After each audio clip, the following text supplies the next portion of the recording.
Hey, hi, and hello, everybody. Hey, hi, and hello, welcome, everybody. welcome, welcome. Hello, Let me just mute myself real fast. I had my stream up by accident. Sorry about that. Hey, everybody, welcome. This is our Halloween game. Instead of Forgotten Ones or Borrowers, we are playing a game of the Root tabletop RPG system, specifically a game of my own creation that I am calling Crooked Branches. Joining us, we have Swest playing Barbra Brangus, Badger Tinker. Hey. We have WingedCat playing Yanni York, Badger Seeker. You muted. When the Mercazot stalks its prey, beware the meows. We have TheStratovarian playing Aiden Stonetusk, Boar Raider. Yeah, that looks very nice. I think I'll add it to my collection. And finally, last but not least, we have VerminQuest as Valaria, Kestrel Ranger.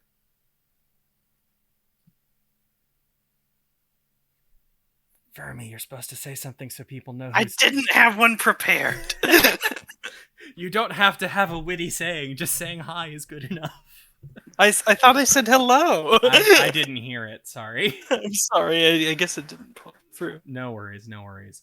So, for those who don't know, I am GreatDinn. I will be the DM for this particular game. This is the Root tabletop RPG system, which is coming out soon-ish from Magpie Games, the same people behind Masks. It's a powered by the Apocalypse system, and that is generally enough sort of introduction. Let's have, before we get deep into this, why don't you all introduce your characters real fast and sort of say how you connect with each other? Swest, why don't you go first? Okay. All right. So, I am playing Barbra Brangus, who is a tinker. She is a badger. Years and years and years before, she decided to leave her workshop and hit the road with the Marquisat and just sort of explore new places and see if anybody needs any tools. So she is a tool helper, tool gatherer, tool fixer. She likes fixing tools. And she met Valaria in a clearing. They were trying to do some stuff, and the Valeria's bow got broke. And of course, Brangus likes to fix things, so she got into doing that. And she also met Yanni York, and they've been working very well together for a long time. All right. Cat, Was that long enough? Sorry. No, that's plenty fine. It's just so people can get a good idea of your character real fast and like how y'all connect. It's just a quick rundown so that people have a little more than a name, because we're going to dig right into the action pretty much as soon as y'all are done. Wait. So, Kat, how about you go next? Okay, Yanni York is also a badger. Yes, we're doing the badger thing. He's basically Badger Sherlock Holmes, right down to a deerstalker hat. It said a grandiose hat, so that's his deerstalker grandiose hat. He's been working with Barbra Brangus for a while now. Just one day he was on his own, the next Barbra was by his side, and just it's been that way ever since. And he's also worked with Aiden to take out a clearing previously. Aiden was the brawn, Yanni was the brains, and they just worked together to chase both the Barkasot and the Eerie right out. The Eerie didn't take it so well. The Alliance, the Woodland Alliance, liked it though. The Eerie really hate him because he solved mysteries that the Eerie would prefer to remain unsolved, which is also kind of why the Markset like him. All right.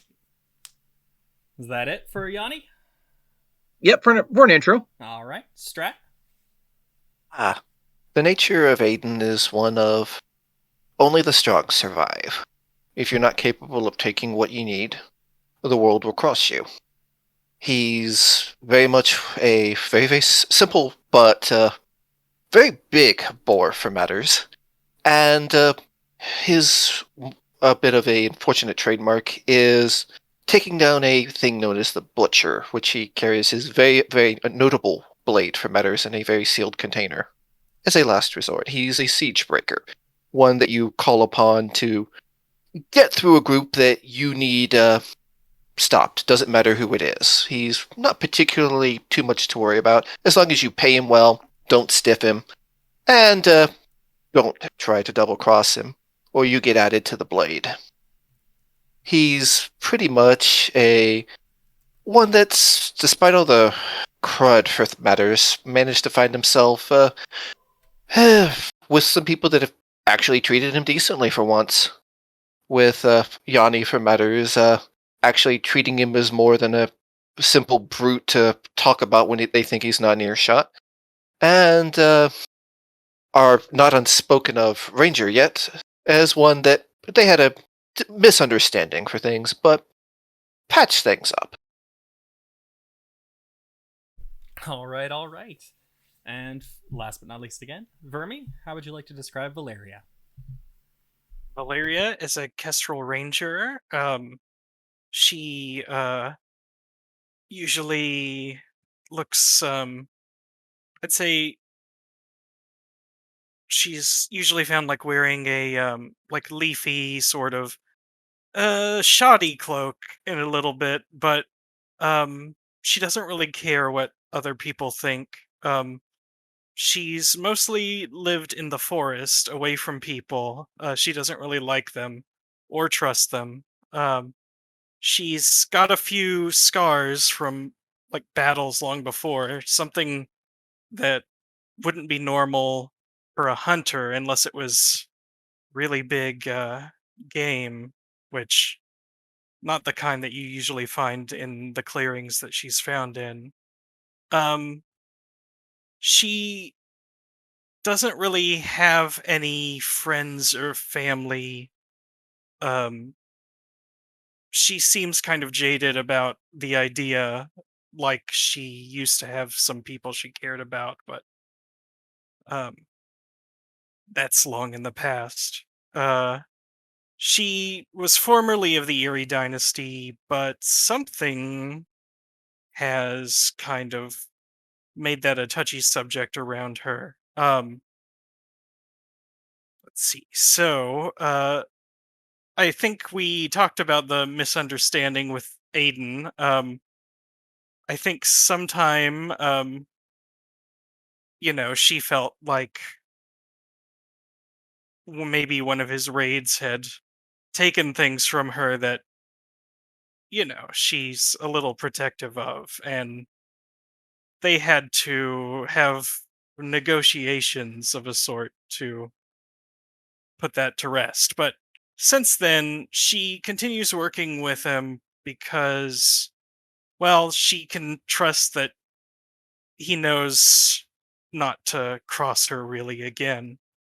Um, as far as Brangus goes, in that clearing, she had just arrived, not knowing anyone, and had gone in to maybe trade pelts and food. And the Marcusot that was in that clearing probably took a look at her very eerie looking bow and wasn't happy about it. So um, they gave her the choice of either surrendering her bow or being exiled from the village. And when she did surrender it, thinking she would get it back, they broke it in half. So luckily, Brangus was there as a tinkerer to help her put the bow back together, and uh, ever since then, she's at least felt a little bit of debt about Brangus's kindness that had taken to her. And I think that's it. All right. Sounds good to me. Okay, now that we've all met our merry band of adventurers, let me describe the scene. Having wandered off from the various clearings where you are, let's say, less than wanted, you have made your way where you are far away from the site of the Marquisat, the Eyrie, or any other potential threats. You have entered the deepest, darkest heart of the Great Wood, and you have found something strange. Being vagabonds yourselves, you know that the maps of the area are made by the sorts of people like you, the ones who have explored these deep, dark areas, and there are hidden pathways and small gatherings and clearings that are marked on your maps that you know aren't necessarily marked on, say, the more prominent Marquisat or Eyrie maps located in the woods. But you've stumbled across something that you are certain you have never seen on any map before, and it's an enormous root. It is this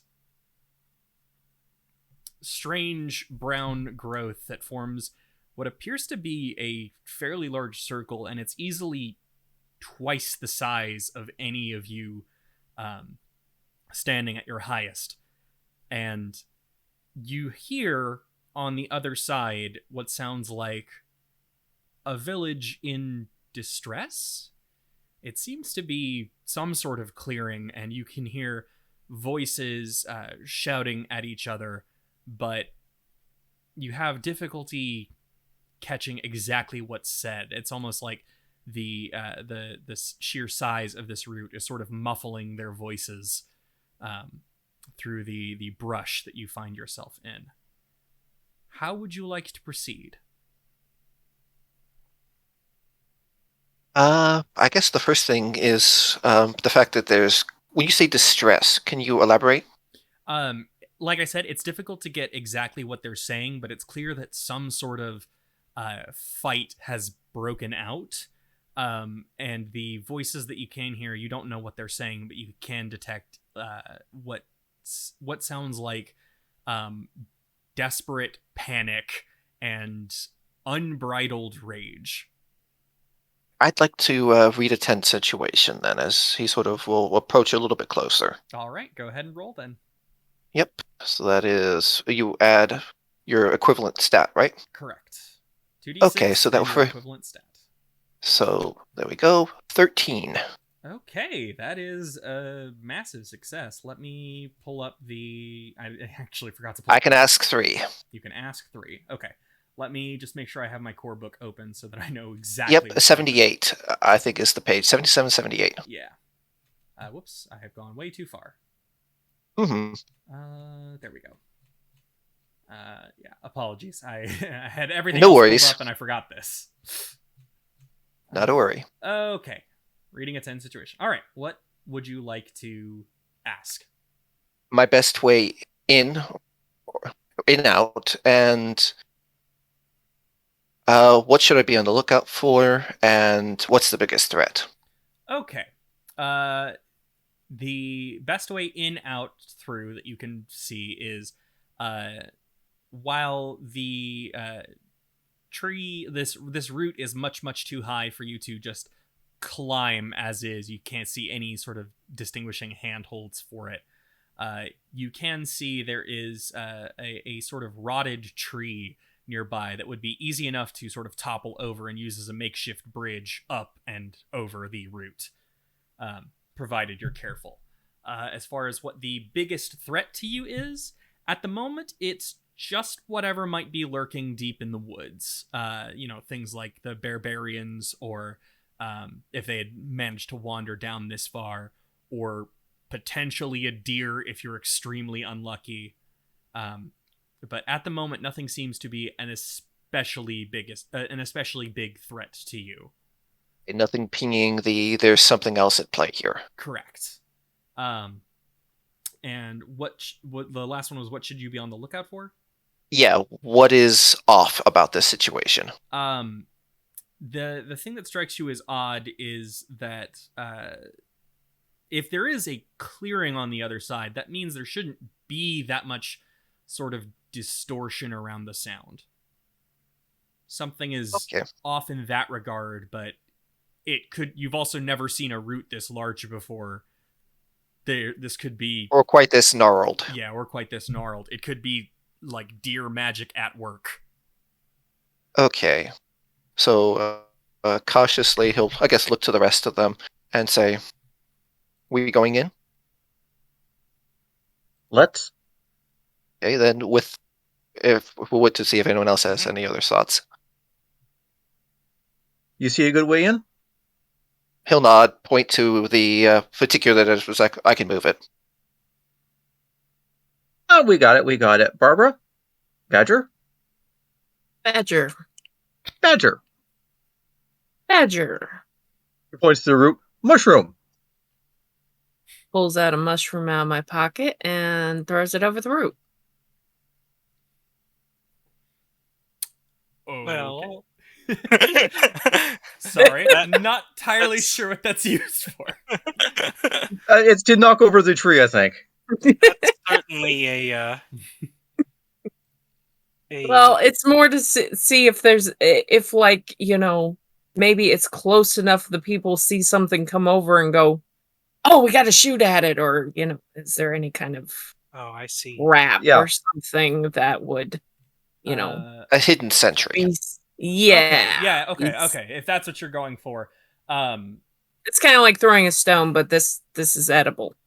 Yeah, okay. Yeah, you don't hear anything occurring on the other side. Okay. It sounds like the argument or whatever is occurring is getting worse, honestly. It's just not paying my mushroom Yeah. any mind. They saw nothing. Okay, well, with that, he's just going to come over there, I guess, and just bring it down so we can climb up. All right. This is not something I think you need to roll for because, as I said, this is a rotted tree. You're pretty fine, and you are strong, beefy boar boy. I guess porky boar boy. I guess beefy would not be the right adjective. It's a compliment nonetheless. Regardless, it is fairly easy for you to topple this tree and create a pathway for you into the village. So, do you all He's not take the most charismatic. He's probably going to go more toward last for things. But yeah, he'll wait for the rest of them once he's got it knocked over. Who's Yeah, going I in think- first? Well, I think that that Valaria, she's not,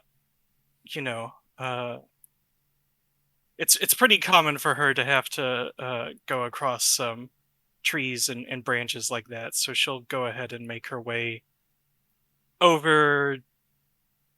She also could maybe, I know she can't fly, but she could maybe have a bit easier time if something starts to break through as she tries crossing. So Yeah, you're a little bit She'll lighter care- than the rest. Okay. she'll carefully test the bridge for everyone else. Fortunately, nothing occurs. It's rotted, but it seems to be largely in the foundation. The main trunk is still solid enough for walking across. And Brangus is going to go last because she's figuring she's probably the heaviest, even if she's not. tools weigh a lot. Okay. In that case, here is sort of what you see as the lot of you cross over.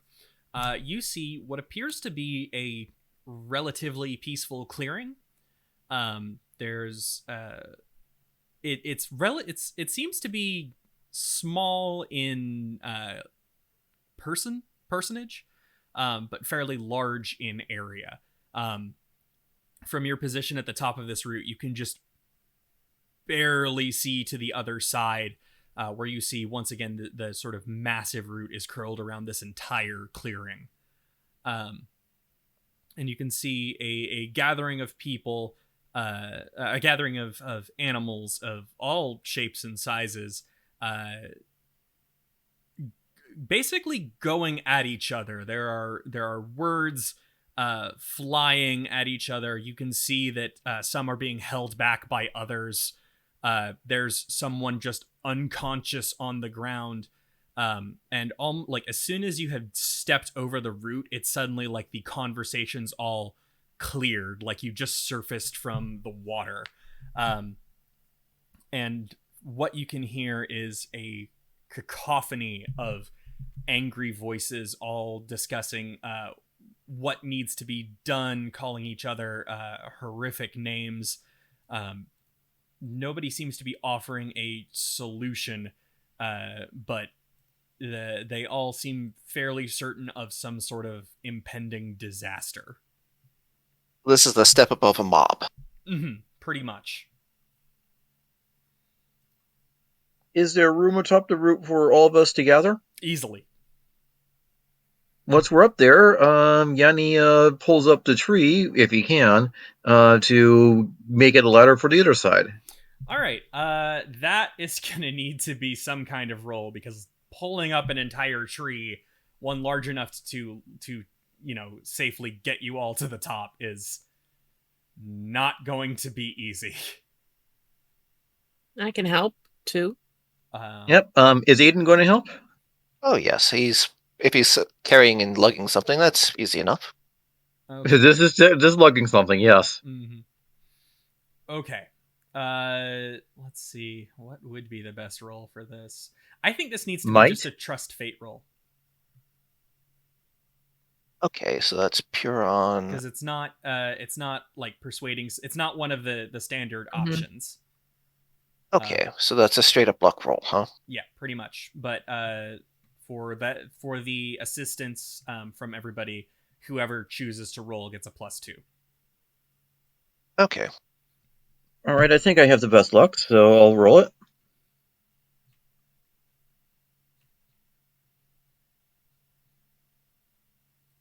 Sufficient? 13 is pretty good.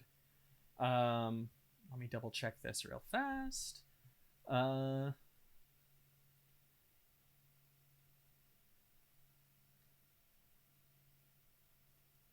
This is, sorry. On a 10 plus, fortune favors the bulls. Okay.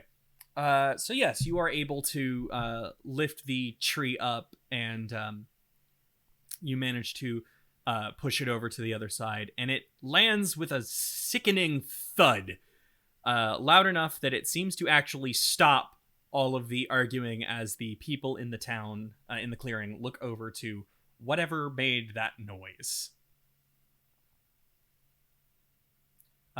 So what would you like to do? Barbra stands there and waves very slowly at them all. What kind of, seeing the whole lot of them, what are they mostly made of in terms of different species? That's the thing. There is no one species that stands out among this group. You see, there are 2 cats, what seems to be a Persian blue, and a calico. There's a crow and a falcon. You see a turtle and what looks to be an otter, perhaps. You see a mole, of all people. It's not a group that fits any definition you've ever seen before. Huh. And this would be an audible, huh. And he'll sort of look to them, considering he's not the most talkative for things, but just sort of stands there, more the quiet, imposing, and in the background a little bit, letting the more charismatic talk. One moment, I have to take a phone call. No problem. Okay. So, thoughts? Yanni can try to take this if no one else wants to. Yeah, I think Valaria is just like in the back, kind of pulling her cow down over there and trying to look unassuming. I'm trying to try that again. I am trying to decide whether to do read a tense situation or figure someone out. Well, figuring someone out would be if we had a particular person. Yeah. This is more of a crowd, so this would I guess be probably reading a tense situation. Mhm. And usually with PBTA games, you can just say what you want to do, and if a move is required, then I'll just let you know. Yeah, because Yeah. it's mostly I think she would be looking for, well, two things. She'd be looking for who's making the most trouble, and um, the other thing would be if anybody's got any broken tools. Guess that's just her. Okay, sorry about that. It was my family. Welcome back. It was my family asking if I wanted to join for dinner. I was like, I'm doing D&D today. I've done it every day, every week for like 4 years. Sorry. That's called All right. family. Yep. I'm sorry. We sympathize. I've been really annoyed today, so I apologize. Hey, no problem. I've had that for about the past 3 weeks. And I can understand. Anywho, I did a lot of setup to get my family out of my hair for Halloween, so yeah. Okay, yeah, so Yanni is going to take the lead, climb on down, and say, "Oi, so what's the name of this clearing?" the people whisper among themselves because you're a bunch of strangers, and they don't seem to have seen strangers in a while. Before the Persian Blue sort of steps forward and says, "Welcome to Shadow Cage Clearing. May I ask what it is you're doing here in our fine town?" Exploring. We hadn't heard of Shadow Cage being here. No one knew there was a clearing here. Well, aside from you, of course. Well, yes, of course, aside from us. Well, I'm not terribly surprised. We are relatively new as far as this clearing goes. Is there... So there seemed to be a bit of a quibble going on. What seems to be the problem? There is an icy silence, and then the cat simply smiles at you and says, "Nothing for travelers to worry about. Just something for us folks who stay here to ponder." But solving problems of the local clearings is what we travelers do, often. Well, we don't get travelers much, so forgive if I'm not terribly quick to believe that. As you will. Which side of the group that was doing the yelling or particulars did this one come from? This one seems to be one of the ones being held back in an argument. Okay. And if you want to, this could be an opportunity to, like, not read its own situation, but, like, you could Use make... someone else. Yeah. Actually, no, this is a tense situation. Yanni's reading it. It is a tense situation, but there's also the figure someone out. Either Okay. or, if you want to try and get an idea of what's happening. Yanni's more reading the tense situation rather than figuring any specific person out. Okay. He's trying to get a read of the whole area. All right. So, since someone stepped forward, I think Barbara's going to be looking into focusing on that particular person first before the rest of the group, because, too many people at once. What is 13s today? Yeah, 13. I mean, it's the perfect day for them. This is true. Hold on 1 second. My laptop cable has wrapped around my chair, and I do. No! I do not want to fuck up my power cable. No, that's understandable. Okay. Or it could be wrapped around your neck. Yeah, it could be. Attack of the rogue AI. It starts somewhere where we least expect it. Yeah.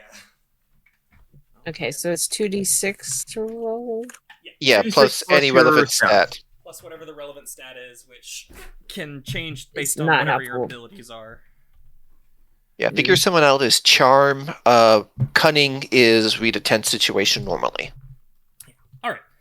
So we have a 13 to read a tense situation. Mm-hmm. All right, you get 3. Okay. Who or what is the biggest threat? The biggest threat doesn't immediately seem obvious to you. As far as like a physical threat is concerned, the turtle seems to be quite large. With a hard shell, potentially someone that could hurt you really badly if they so desired. Right, but more like who's likely to hurt us. The thing that you notice, like I said, that was as far as immediate notice, but you do begin to realize that for all of the argument that just happened, when this cat speaks, everyone is silent. So the cat is probably in control, more or less. Mm-hmm. Okay, then my third one is who or what is most vulnerable to us instead of just me? To us as a group. I think the easiest thing to say would be everybody here is vulnerable to you in some capacity. Your appearance has clearly upended. You have entered during a chaotic situation, and your appearance could easily tip the tides in any direction. So everyone is currently extremely wary of you because of that. Right. Yanni backpedals a little bit and whispers this to Barbra. He's going to take a look over the cat. I'm going to try to figure someone out. I'm thinking Swest did the same, or did you read the tents for you? No, I did figure someone out. Okay, so with a 9, you get to ask one of the questions. I think what does your character wish I do? In other words, what is he wanting from us, or what could he possibly want from us? I think what immediately strikes you is that what this cat wants is for you to not be a problem. The cat doesn't seem especially concerned about you being here, but is concerned about what the ramifications of you being here could be if you decide to stir things up here. This cat seems to... It was hard to notice at first, but despite his relaxed smile, this cat is extremely tense. You can see that he's massaging a paw to make sure that his claws are not sticking out. Okay. On that information, I think Brangus is going to just walk forward and be like, "Hi, I'm a tinker," and she's going to do her kind of sideways wave again. Does anybody here need anything fixed? 'Cause I'm good at fixing tools, and I like to fix tools. Does anybody got tools? Tools? Anybody? Like maybe, bows, arrows, maybe plows. I'm good with plows. Cooking utensils. We can do them too. Anybody got any? One moment. I'm just making sure I have my NPC list up. Yeah. And mine is to figure someone out as well. All right. After. So there's an awkward pause, and then one of the boar that you saw as part of the group sort of awkwardly raises a hand and says, "Well, I could use some help getting my house fixed after, well, the accident." And it, like, basically everyone in town is like, "We don't want to talk about this." Sounds great. Good, sir. The people still seem somewhat wary, but at the very least, this boar is like, "I'm not going to turn down an opportunity to deal with something I can't normally deal with." And she will lug out her toolbox and start looking like she's, hey, okay, so point us in the right direction. There's before you can actually sort of step forward, the cat sort of extends an arm to prevent you from going over.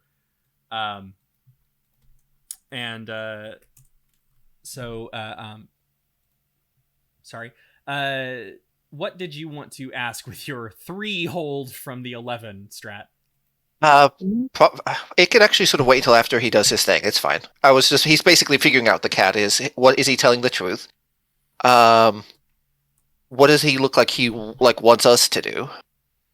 And is he being sort of like what his reading his how tense he is? Like, is that like a combat tense or is this something else? The first 3 questions. Okay, so is he telling the truth? What is he really feeling, and what does he intend to do? Yeah. As far as telling the truth, he seems to be honest about the like it doesn't concern you aspect. At least that is his belief on the situation, is that whatever dilemma is currently occupying the townsfolk, it is not a traveler's concern. He truly and honestly believes that. As far as what he is feeling, it is a mixture of sort of the panic of having lost control of a situation, a sort of despondency at having lashed out as a result, and yet still a fairly potent amount of unbridled rage. Oh, something really got him furious. Okay. And as far as what he intends to do, you aren't 100% certain, but it seems like he intends to avoid having you like get deeply invested with the townsfolk immediately. Like, you just got here. And after that, the cat turns back to the boar and says, "Hogue, you know better than to just ruin our guests' day as soon as they show up, yes? It's rude to ask strangers to assist in matters like this. At least give them some time to rest their weary feet." He lowers his arm and turns back to the lot of you and says, "Well, while you're here, at least, allow me to give you a proper welcome to Shadow Cage Clearing. I am Akeley, the humble mayor of this little settlement, and we don't exactly have an inn or extra room, but I suppose if you need somewhere to stay for the day and night, you're more than welcome to rest at my lodgings."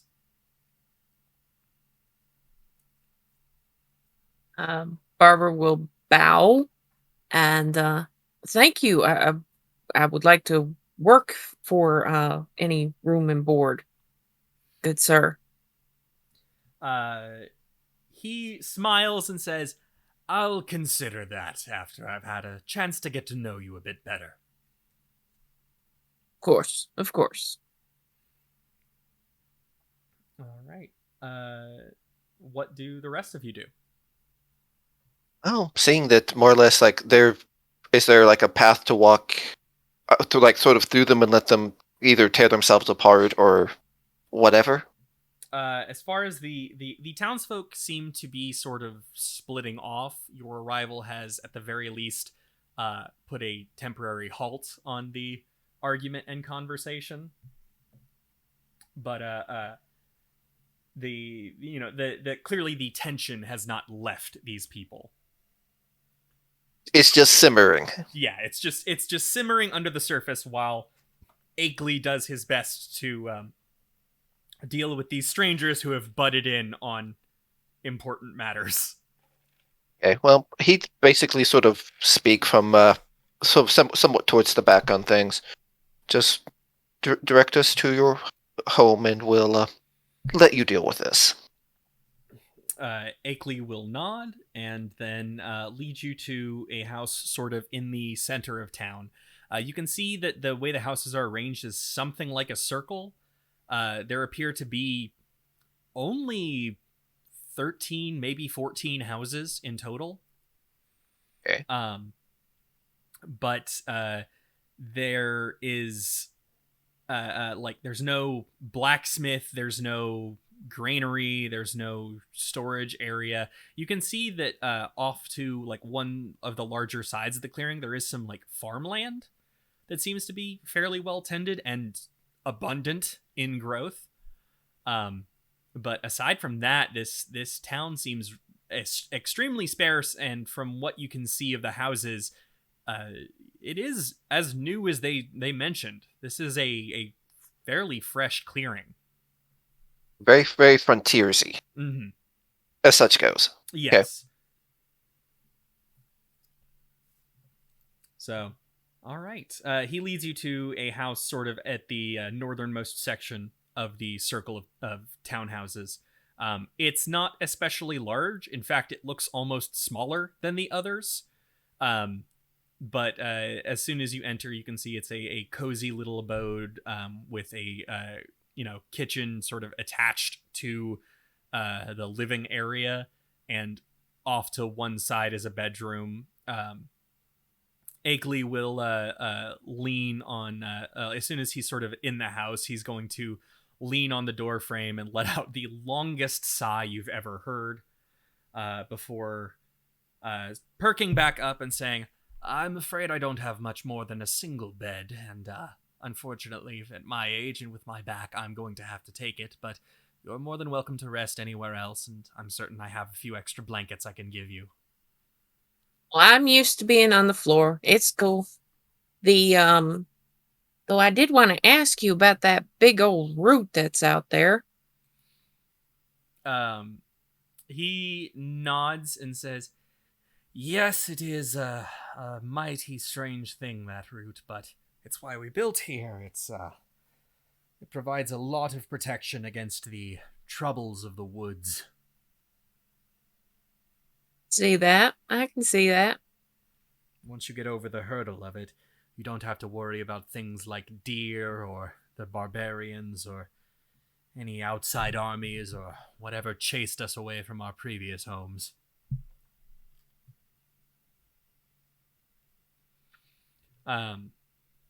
With that, he sort of sits down in one of the chairs in the kitchen area and says, "Well, what brings you to this part of the woods, strangers?" Is she Exploring, rarely like you said. We were seeing what's out here. Entranced by the call of the wild, eh? Well, can't say I'm not used to that feeling. Well, do you need any food, or are travelers of your kind used to foraging for yourselves? Have rations in your packs? If not, I'm certain we have some vegetation that might appease your appetites. Oh, I got some mushrooms. Want some cooked mushrooms? I can cook some up for you. He sort of frowns at the thought of that and says, "No, thank you. I'm good. I'm more of a squash fellow, personally." We wouldn't turn down some variety of other than just mushrooms. He nods and says, "Alrighty then, I'll go out to the communal garden and see what I can grab for you. If you need to use my stove, it's over there. There's firewood in the back of the house. And I should be back within an hour or so." Your back is that kind of thing. I don't mind to give you a little bit of hand for matters. Well, I would appreciate it. So he gets up, and you can see him grab a cane from the side of the chair that he was sitting at that's leaning against the table. You can see he takes a moment and sort of twists the handle and pulls it out slightly from the body of the cane, and you can see there's just a hint of a blade. It doesn't seem to extend much further than like a hand's width, but he sort of waves it and says, "I had this crafted for me by an old friend, and let me tell you, it makes harvesting much, much easier." And Handy in other matters too, but he'll say a little more beyond that as he goes to out there to help him with, as well as a bit of a curious question answered. okay. So yes, you are free to wander out there, but before we do that, what are the rest of you doing? He was the only resident of the house, right? He doesn't have like a wife or children. Nope, doesn't seem to have a wife or children. House looks single occupant only. Which means we are now all alone in his house to look for written records of what's going on. Mm-hmm. Yeah, you're more than welcome to. I mean, not loot the house. He'll notice anything going missing, maybe. But yeah, look to see if they have written records or other signs of what the situation actually is and what the truth is. Okay, all right. Barbara's probably going out and getting firewood and getting the stove started. Okay. And I think Valaria will just kind of slip away to take a look at the rest of the town on her own. Okay, makes sense. All right, let's start with the searching the house. So Yanni, what roguish actions do you have access to? Acrobatics, pick lock, and disable device. Is that correct? Checking. Yeah, acrobatics, pick lock, and disable device. At least two of which look like they would apply. Yeah, I would say at the very least, pick locks could apply here. He does have a desk that he seems to use for writing, you would presume, but the entire top half of it is locked. It's one of those like desks where you can slide a cover over it. Yep. And it's got a wrought iron lock on it. So I would say roll to pick it. Does Barbara happen to have any lockpicks I can borrow? Oh yeah. Okay. She'll probably hand you some in between doing all of the stove stuff. All right. So would that be a +1 then, or just the tool to enable the action? It's the tool to enable the action. Fair enough.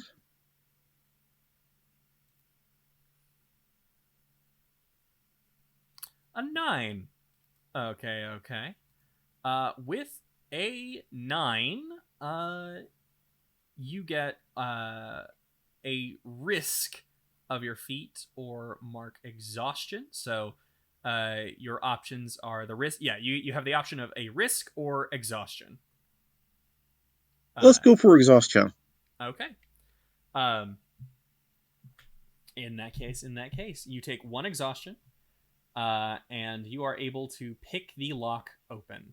And what you see is an old leather-bound journal, an ink pot, and a quill for writing, and what appear to be a handful of letters, all currently sealed and marked with wax, or sealed with wax, I should say, not marked with wax.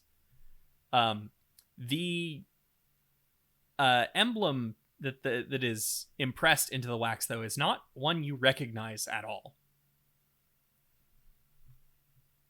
Okay, skim through the journal because that's easiest to reverse if the guy comes back suddenly.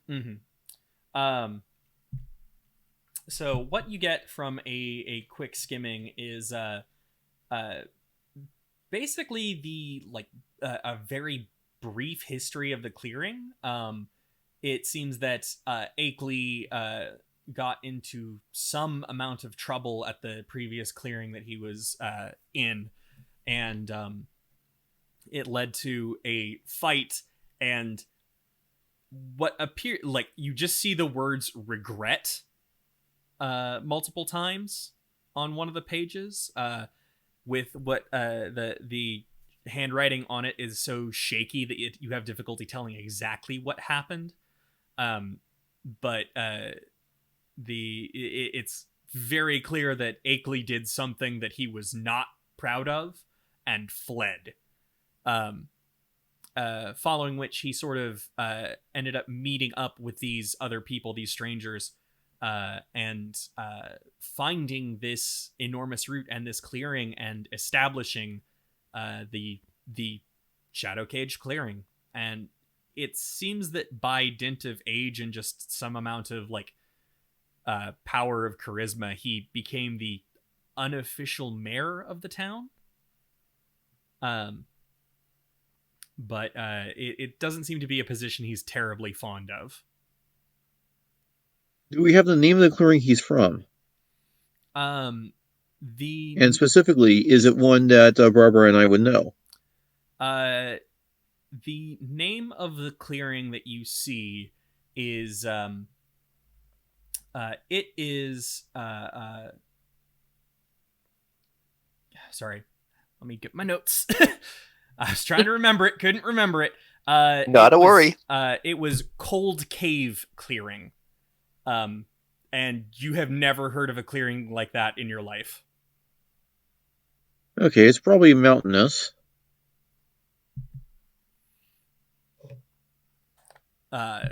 So it's you have no idea where this guy actually comes from, which I suppose sort of fits with the fact that you had no idea where this town came from. Okay, and then for the letters, without breaking the seals, I'm going to peer into the rolls and see if any of the letters or any of the words are visible at all. If you hold the letters up to the light, it's a little difficult to get a good look on it. But all of these letters are addressed to a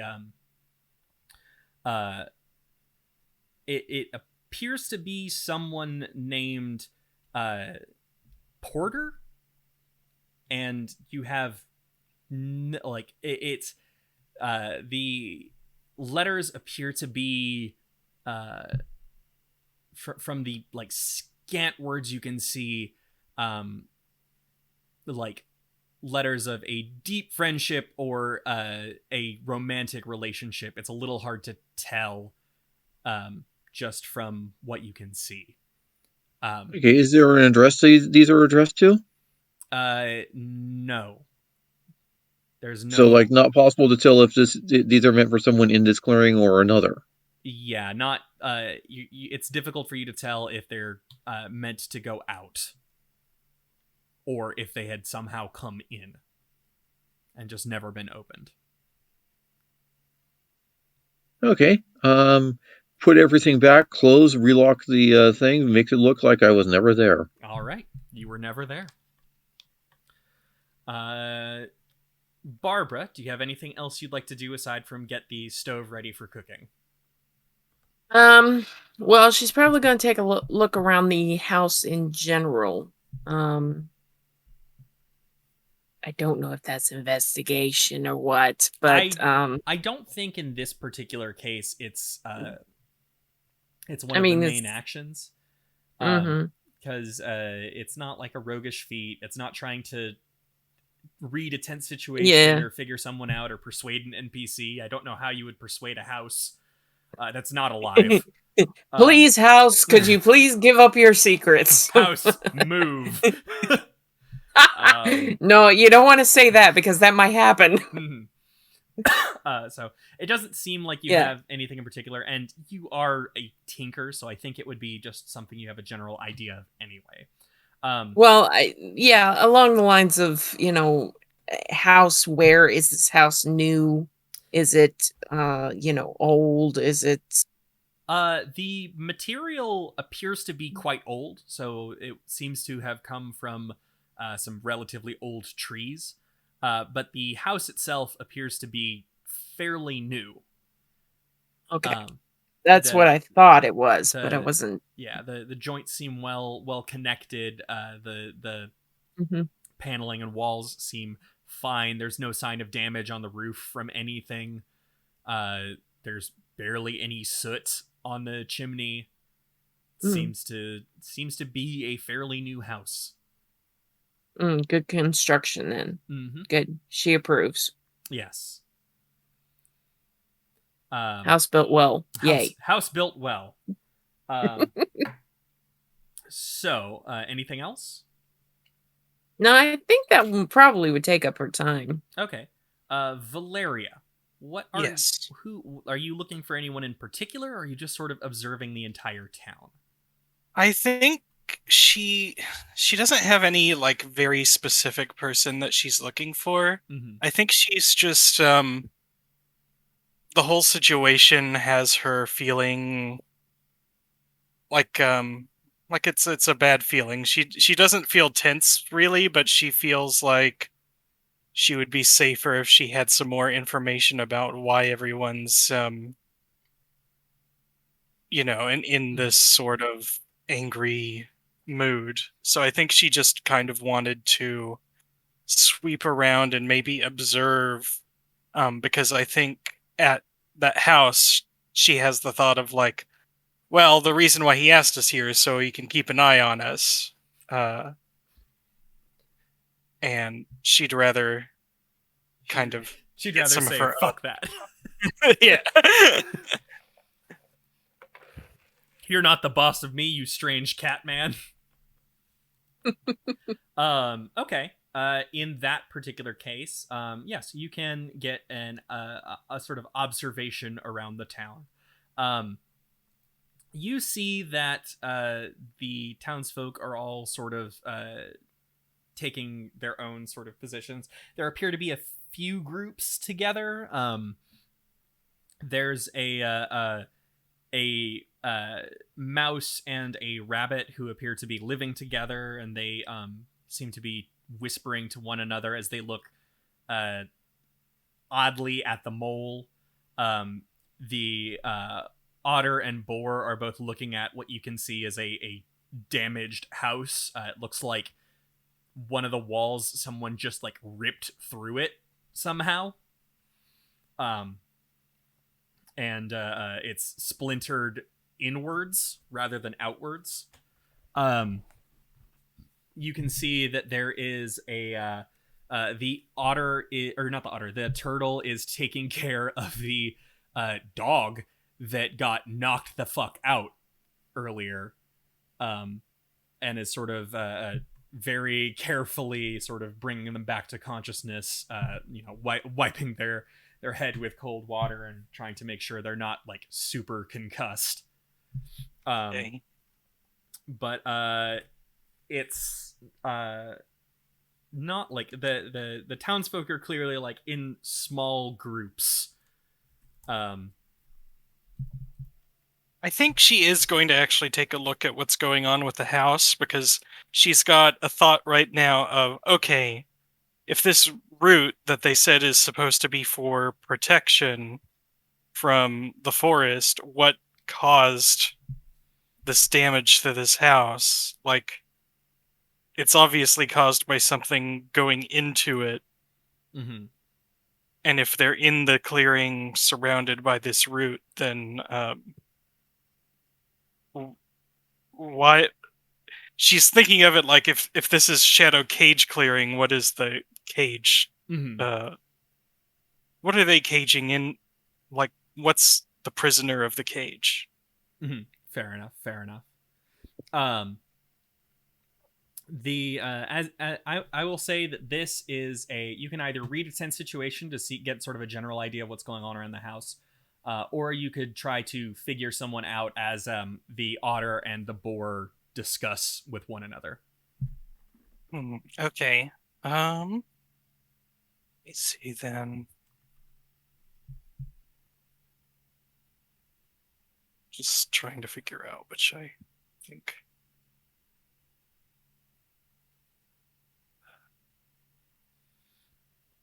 Sorry, the way that the rulebook has the basic moves is a little weird. Mm-hmm.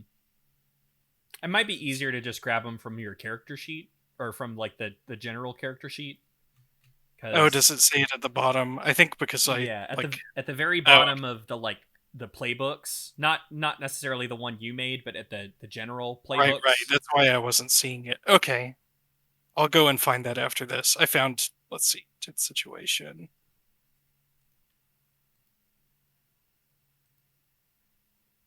I think right now the tense situation maybe Okay. Roll with cunning. See what you get.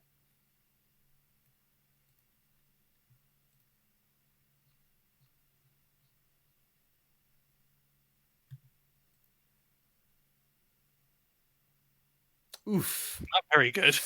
A5. Okay.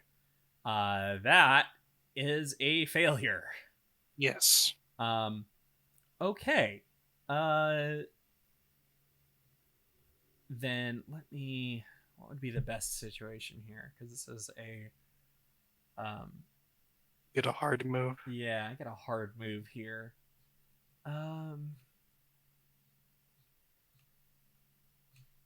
Okay.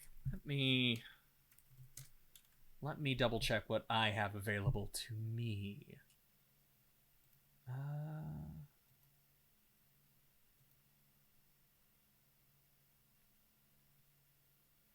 Okay. So here's how I'm going to phrase it. You are watching these two from the roof of one of the nearby houses. It's the easiest way to sort of get a vantage point on the situation. And as you are listening to their conversation, you are struck by this feeling of dread. The discussion about it seems to be that the otter seems to be like sort of still agog at the like you. The otter says that they're still impressed that Hogue managed to rip his way into his own house like this, and Hogue is somewhat like the fact that happened seems to bother them greatly. And as they're having this discussion, you feel a rock at the pit of your stomach, and the air smells of ash and soot, and you find yourself sort of slipping, and you fall off this roof, and you land and you take a harm. Okay. And Hogue and the otter sort of like catch wind that something has happened nearby, and they're both looking around like, what was that noise? So the question is, do you want to try and escape their notice, or do you want to just let yourself be sort of caught by their attention? I think she would want to escape their notice, so I think maybe she'd use hide, I guess. Attempt a roguish feat hide. Yeah, that works for me. Attempt a roguish feat. Roll with finesse. Okay.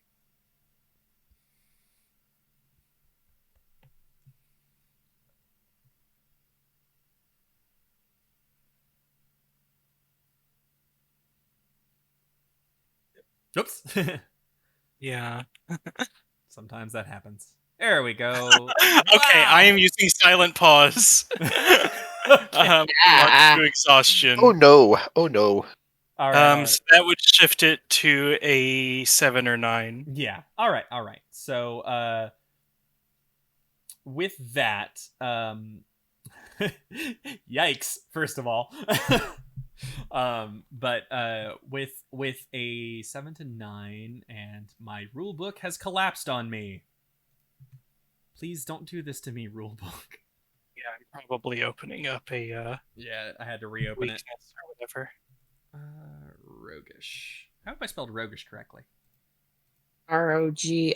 I'm going to give you the risk though, because I've already marked to exhaustion just to. Yeah, that's fair. I'm just double checking what the risks are for hiding. Because there's a list of how it generally works. There we go. Right.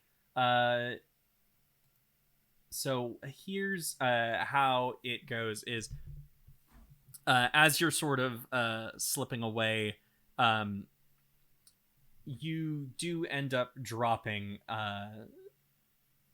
you end up dropping something that slipped out of your pocket. Specifically, as you fell, a small amount of your coin landed in the grass, and you didn't quite notice as you ran off. But the boar and the otter didn't seem to notice either. Notice you, I mean. So you have successfully escaped from them. All right. With that, let's go to Aiden. So Aiden, you are helping Akeley harvest some vegetables. You get over to the communal garden, and you can see that if it looked abundant from a distance, it looks like a cornucopia from here. You don't think you've seen vegetables this size in quite a while, if ever. They're not exaggerated. It's not like something that would win like world's largest vegetable or. But this is enough to easily assuage any kind of hunger. Exactly. It's way more than enough to feed 13 people. So either this land has been especially abundant for them, or they grew way more food than they needed, which, based on how the winter might be, may not be suspicious, but you have no way of knowing for sure. Yeah, he's no farmer. Yeah. He's the kind of person that you usually lock things up from. Mm-hmm. So... but Akeley will grab a few gourds that are growing from the sort of trellises set up in the back, pull some carrots and some potatoes from the ground, and basically gather things up. He has you hold a fairly large basket that he's just tossing stuff it's like, into. Whatever. It's easy work. Mm-hmm. Every now and again, he'll ask you, like, do you like this kind of vegetable? Do you prefer peppers, or are you more of a cucumber guy? That, you know, he'll ask you just sort of random questions about what sort of vegetables you might like. Okay. He'd respond like those peppers are real good. I haven't seen one like that in ages. It's sort of just like just sort of marveling at the bounty for things. Mm-hmm. And as he sort of chats, and let's see, what would be a good reading? He's not tricking either. He's not breaking anything either. I'm trying to think of what would be a good one for sort of just sort of like.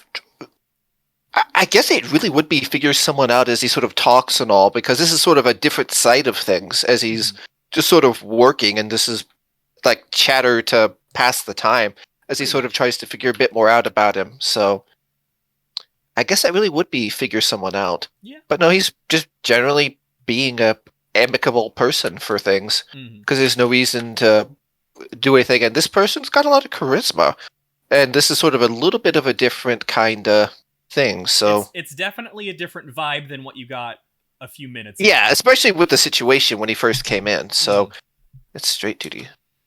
Nope. A 6. Well. Yep. Okay. Okay. I get to make another hard move. Here is what happens as you are interacting with Akeley.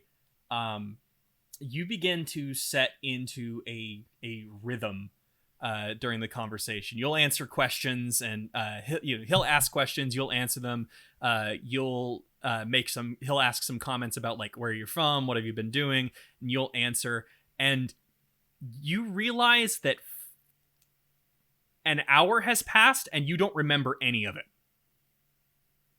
It's just like a blank void has filled your mind for that entire time you were out helping him. This is not like a drunk void kind of thing. No, like this is.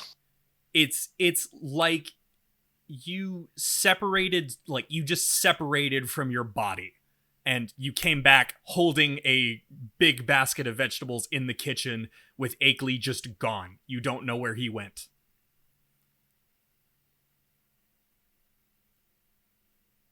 And nothing, my bottle of good wine is still untouched and all? Yeah. He'll sort of reach down, look, and go, okay. Yep. At that, he'll sort of look around, see like the others are in the house and all for things, right? Mm-hmm. And anyone who was in the house before is there. Anyone who wants to be in the house now can be. Yeah, Valaria would have gotten back then after that. Mm-hmm. As he's nowhere inside or in earshot that he can sort of tell, so he basically asks the question, what just happened? Anyone see me come in? Well, I'm guessing since he's got vegetables, Barbara's kind of taken the vegetables from him, and so she kind of looks at him. You walked in and had vegetables? I cook vegetables now? No. So he'll set the vegetables on is there a table or something nearby that can hold them, more or less, right? Mm-hmm. Okay, he'll sort of say, take it up there, plunk it there, like, no. He'll sort of, the hands going sort of wide as he's waving, like, no. It's like, it's not there, as he's going to say. It's like, Valaria will look at them and nod, and she'll go, yeah, there's something weird about this place. I don't There like is? before I would have hit that fugue state, looking over the garden for things, was there anything that stood out as particularly special for one of the raiders' options, which is loot and plunder? Oh. I have to roll for finesse. Okay, Yeah. I would have to do a roll first. I'm sorry, I forgot to ask that first. No worries. D6 plus 1. On a 7 to 9, choose 1. Anything that would be worth something, worth money, or yeah, let's go with. Actually, no. I'm sorry. Anything that looks special. Anything it is a special value to a particular someone, faction in this case. But I'm just okay. Here is let me check your character sheet real fast. Yep, it's loot and plunder. It's 7 to 9. I choose 1. So yeah, that's not what I'm looking at. Oh, okay. I appreciate it though. Yeah, no problem. What faction did you Woodland Alliance was my favorite, and then the one that also was with Yanni's was my negative. Okay. So, sorry, I forgot to do that. No worries. I forgot to put that on the sheet. No worries. I just wanted to double check. So yeah. Yanni's, yours is negative on the Erie. Okay. So here is what you found while you were sort of digging around while you were in the garden, something that caught your eye, although you now can't you remember seeing it. You don't remember where in the garden it was now. It's a special kind of herb that the Woodland Alliance grows in order to patch up wounds. Like it's not a common herb. In like most sections of the woods, or most clearings, it's considered a weed. But certain segments of the Woodland Alliance have found a way to sort of strip it of its more poisonous qualities and turn it into a balm that can sort of stop bleeding in its tracks. An astringent. Yeah. Gotcha. But it's not something you would grow in a garden. Like, not normally. Because it's, if you're just grabbing it and don't take it through the certain process, it's a poisonous plant. Yeah, and if you accidentally grabbed it and put it into something, that's He take a moment. Is Yanni still? Yanni is around as well, though, right? I would assume so. He would share that. Like, why would they? He sort of asked the thing to someone that's a bit more knowledgeable. Why would they have this particular route here?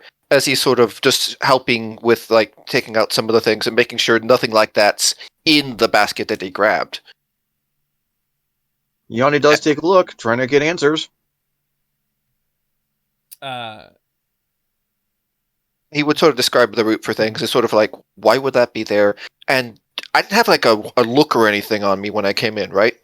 As far as anyone who saw you was concerned, it just looked like you walked in perfectly normal.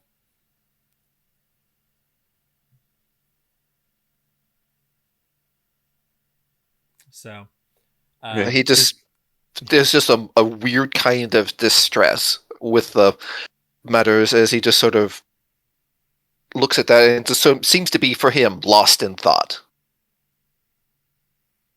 Okay, well, is this a route that Yanni's ever seen? If not, he shows it to Barbra. He didn't take the route, but he would just sort of describe the route as because he didn't actually grab it. It was more of a he was looking it over for. Actually, it is actual looting. It is an actual looting area for valuables. Oh, right, but right. So, he would probably have had it in without even have. Yeah. You don't remember where in the garden you found it, but the fact that it was in the basket of vegetables meant that you grabbed it. You remember grabbing it. Mm-hmm. He would show the route then. It's like this thing. But how did random loot get into his basket? Gee, I wonder.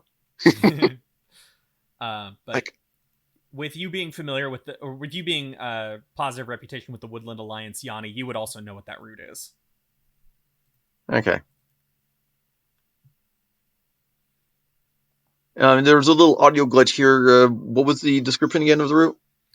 Basically, it's a plant. It's an herb that is like generally poisonous, but if prepared a certain way, can serve as an agent that stops bleeding, like a balm that can be used to prevent a wound from like dripping. Well, the use is obvious then. It's medical. I mean, they have to treat their own wounds. They're cut off from the greater woodland. The thing is, as far as that like herb is concerned, the discovery, like that particular usage, seems entirely based on the Woodland Alliance. You've never seen any other faction. It's not a Marquis thing. Like it's sort of like it's not an Erie thing. This is like would suggest that they may have had friends in the Alliance. Maybe, but like you don't put that in a garden. It's about the poisons. It's like they put it in the garden. He just there's a not quite like frustration, but it's just like I need some time to think about this. It's not gonna be. How long do you think it'll be till dinner, Barbra? I have no idea. However long you want it to take. Probably, since they've been talking about, probably 20 minutes for a good stew. Given they've probably been talking for about 20. Yeah. Okay. Like, just save some for me for later. I don't mind if it'll be cold or whatever. I gotta go clear my head. Something ain't right. And he'll just take a moment to sort of walk away and into the town proper, and sort of not quite muttering, but just he'll have taken his box as well for things. Just See if you can check on Valaria, if you could, please. Valeria's already back. Here. Oh, okay. Yeah. She'll I guess take the route and look at Yanni, I guess, who's still there, and go, so do you know the method in which they prepare this to treat the wounds? And Yanni recites the method. Yeah. How difficult, for a first timer, it would be trust fate, but from what Yanni will tell you is there's basically two processes. Is the first is strip the poison out, which is so easy anyone can do it. It just involves boiling the plant. the turning it into a working paste involves a little more of a complicated process. So that would be the trust fate section. So basically, if you want to give it a shot, you're not going to make a poison. Okay. Unless you try I do to. have a wound, so Mhm. I may as well try this out. Yeah, fair enough. I'll go ahead and start the preparation, and I guess trust fate would be just rolling plus luck. Pretty much. Okay. Let's see. I have 0 luck, so it's just Yeah, I'm not going to make you poison yourself in an attempt to make a balm, so don't worry about that.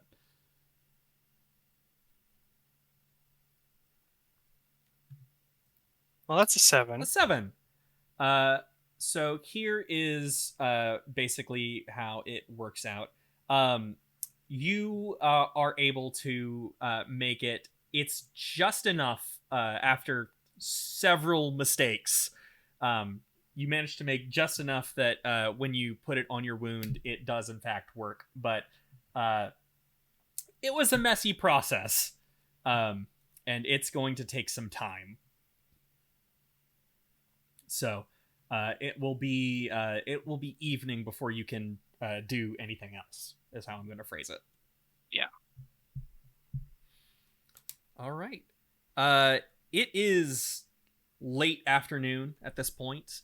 You all have had a successful dinner, those of you who are around the house. And Aiden, you were outside. What is it that you wanted to do exactly? Or did you just want to One person that sort of, as he sort of wonders about taking a look about the place, is the one person that stood out to him was another boar, as they tend to be somewhat. He sort of stood out for him as someone that was willing to do his own thing, especially against the social pressures of things. So there was something unusual about that stood out to him. I guess he sort of wondered about looking, sort of, I guess, catching a lot of what that our ranger caught. And probably stumbled towards, I guess, where the boar was for things with and seeing if he was around. So as you sort of wander the town in this late afternoon, you can see that everyone who is outside has gone inside. You are able to sort of glean which house is the boar's because it's the broken one, as previously established. But as you sort of approach it, you can see that he's putting up a tarp over the hole in the house to sort of keep out the night air. Okay. So it looks like around this time, people aren't exactly sociable. No, that's fine. I was just curious, just sort of looking and all. It's like, and I guess take a moment as he sort of sees the damage for things. Like that's about like something he could probably do with a bit of a force for matters. Yeah, with a running start, you could probably do the same thing. The fact that it was into the house is a bit odd, as opposed to, trying to leave the house in some capacity. It's definitely the right size for Hogue to have done it. It just seems odd that he would go through the wall rather than like the door. Yes and no. It's one of those things. Like you can bar a door pretty well. Mm-hmm. If the house isn't too heavy or thick, going through the side is a lot easier for breaking and wrecking. Like, so, actually, he's going to take a moment as he's the fact that the board doesn't seem to want to do much or anything, and he's going to take a moment and use it's called tracking from the Travelers and Outsiders book, and look for if there's any other sets of tracks that are unusual, like what if he was running from something. Okay. Give me a moment to pull that up. Yeah, sorry. No worries. I didn't think about that one. Okay. Yep, 44, I think, in the new book. Yeah, I have it pulled up. Okay, it's a roguish feat, I mean. So, make the roll. What do you mean? What would you say it is for for which particular modifier it is? Sorry, my Adobe keeps saying I'm out of memory, so it keeps like. No worries. Charm, cunning, finesse, or just luck. Yeah, it's. 'Cause I don't think it's might for things, so I'm just asking. Yeah, like, it's still attempt a roguish feat, so it follows along with those abilities. So let me just double check. What do you? I don't think I have the book I have. It says it just offers as an option. So. In that case, if you took it, let me just double check what roguish feats you have. Oh, it's an actual taking that kind of thing. No, I'm sorry then. I didn't realize it was that. Yeah, sorry. It's they must not have added it to the sheet. Yeah, I thought it was like an option, like the read a 10 situation kind of thing. I'm sorry. No, that's entirely my bad. No worries. In that case, it's a trust fate roll. Okay, so straight up luck. Yeah, you still get to do it. It's just a trust fate roll instead. An 8. An 8. Okay, that's pretty good. Let me just double check this real fast. So yes, this new roguish feats. Action, plunge into danger, take too long. Yeah. Sorry, just double checking to make sure that I was in fact using this the right way. Okay, no problem. As far as using trust fate instead, and the answer is yes. So as far as that is concerned, you're able to sort of find the tracks, and you can see that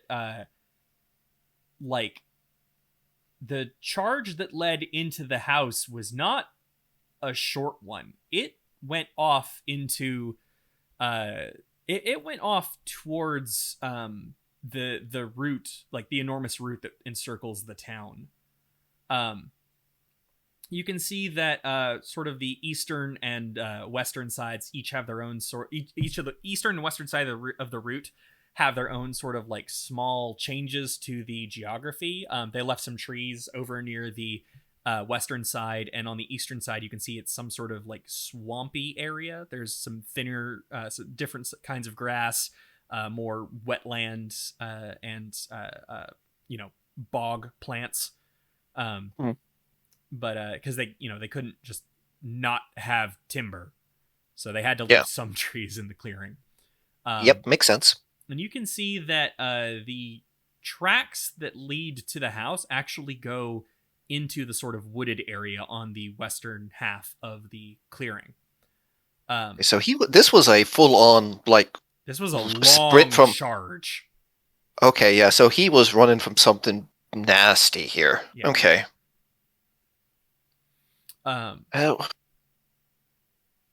And the sort of risk you take if you don't want to take exhaustion. You can take exhaustion here, by the way.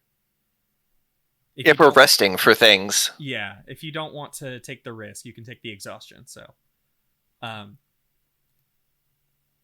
will tell you. The risk would probably be something equivalent of taking too long and just coming back late. Mm-hmm. And he'd probably be fine with being out for the moment. There's nothing quite yet that's got him enough on edge to be willing to draw a weapon. So, and he has it with him, so he'd be okay with sort of trying to puzzle it out. All right. Then I will say that you take too long and the sun sets. You are sort of at the edge of the woods, prepared in case, something comes out. But as you look up into the night sky, some things strike you. One, the stars do not look like you remember them. Everything appears to be in a different place. It's like the entire sky was spun and you see groupings of stars that you hadn't seen before. But something else, as you sort of focus on the night sky, strikes you with much more severity. A glowing red dot deep, deep in the night sky that appears to be getting larger.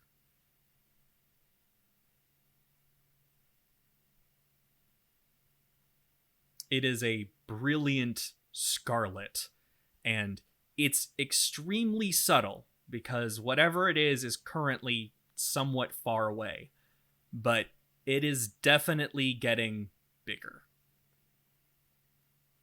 Did the root that when we came in look like it had been burned from fire? Not that you could tell. Okay.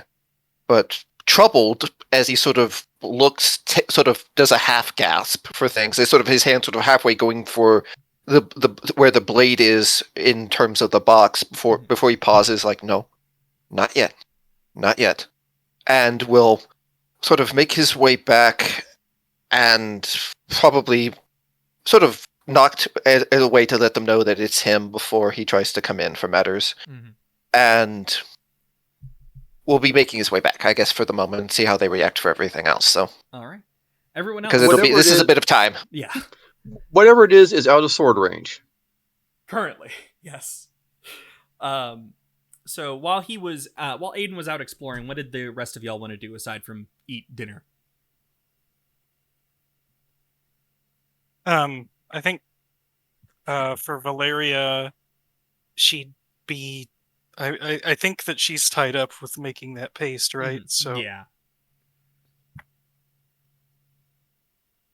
Okay. Yeah, and Barbara's kind of keeping one eye on her doing that, and one eye on the stew, and finding place settings and making sure everyone's comfortable and that kind of stuff. Saving some for Aiden and just keeping track of everybody.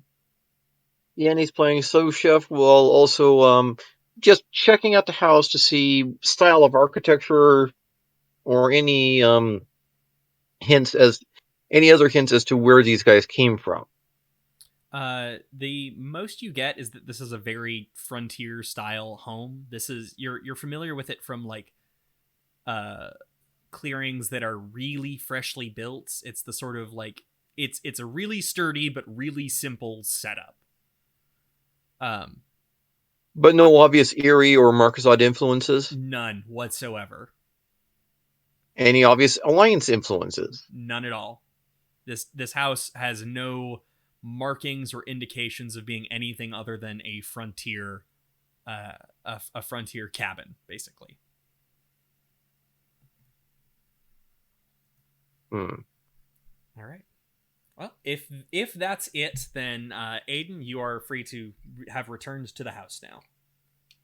He probably would take a moment, look for his food first, and especially with him asking to be set out, probably take it, wolf it down, not to offend any wolves here. But he sort of take a moment, look to them, and sort of goes, "Have any of you looked outside?" And he will point out there, and it's like, look, just. Is he pointing up or in any particular direction? Up and out, like well above and back, sort of like out the front door towards Yanni the sky. needs no further no further indication, and takes a look outside and up. And yeah, same for Valaria. Yeah. And do we see the red dot? You see the red dot, and you see the sky as you've never seen it before. The lot of Barbra, do you have a lens? Somewhere, and she starts checking all of her pockets. Should be something in here. Do I need to roll to see if I've actually got something, or? No, I don't believe you do in this particular case. It's a lens. It's something you might have. I'd say it's unique enough that you might want to mark 1 depletion if you have it. Okay. But basically, Yanni is looking for something to telescope with. Okay. If that's obtained, then I'm taking a closer look at the red dot. From what you can see, the red, like the lens, not being a full-on telescope means that you're not getting like a super enhanced view of it. But from what you can see, the glowing red dot appears to be an extremely large rock, and the red glow from it appears to be the fire surrounding it as it rips through the atmosphere. Yanni peers at this, hands the lens over to Barbra. Friends, I think I have just figured out what the earlier quabble was about.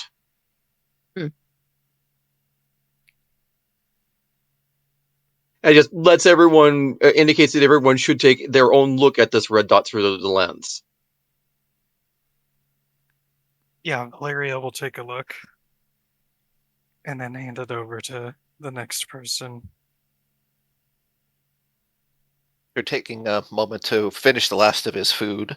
It'll take a moment to sort of wipe some of the things off. We'll sort of moment lift up, look, and go and sort of hand it back. So where's it landed? Where else? Here. And if there's still a moment, then Yanni points to the ground. That's not good. So, what does the village do about this? What can the village do about this? You guys didn't. It's like, wait up. You guys didn't see the stars? Like, I'm not talking about just the red thing. Oh, we've saw the stars too, but that's a little more immediate concern. Tell you what, let's see how this looks. You want to see how this looks on the top of the route, and maybe past the route? Well, From a different angle, maybe? And or if the stars, as Aiden mentioned, are only warped from within this clearing.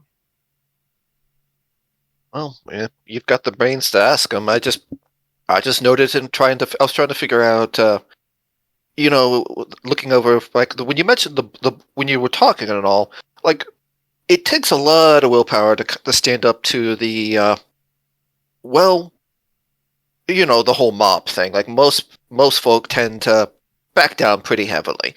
But I got to looking and all, and I guess it took a little bit longer than expected, but this wasn't a little thing he was running from. He was running from way far out, like something else. Like, actually, could I actually a question for you, Dan? Could I actually trace back where he's running from? With it being nighttime, as you sort of in the morning, I'm saying. Oh, in the morning? Yes, you would be able to. Come morning and all, I could probably lead you back to where he was running from. And potentially whatever spooked him. I don't know. I don't know that kind of thing. Like, I hit things. I loot things. I'm a simple boar. So whatever you guys want to do, you got my back for it. So. Okay, well, still in the evening, Yanni at least is going to go over to where they came into this clearing, and if the tree is still there, hike up to the top of the route and see if the view of the stars changes from on top of the route.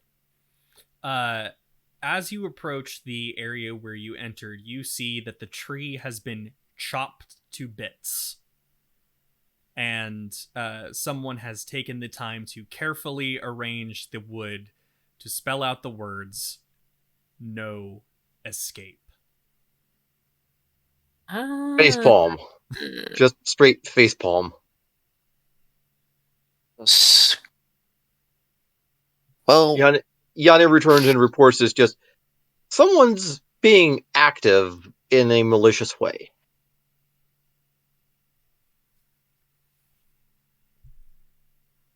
Okay, right. Sleeping with the latch open tonight, it seems. Barbra, how are you at making stairs? I don't know, but I definitely can make some ladders. As in carved into the root, not something that people can chop up. Ooh. Hopefully. Or ladders carved into the root. Should be able to. I mean, it's wood. You should be able to cut the thing. I have the hunch that if we do this, it needs to be a guarded operation. Vermin, you were saying something? Yeah. I was wondering. Did we hear that the mayor had just left, or what? What? He hasn't come back, as far as you know. And Yanni had told us that the mayor just disappeared along. Or not Yanni. That was Aiden. Yeah, I'm sorry. Yeah, Aiden There's an came in hour that he can't remember. Yeah, Aiden came in with the vegetables, and Akeley did not come back in with him. Hmm.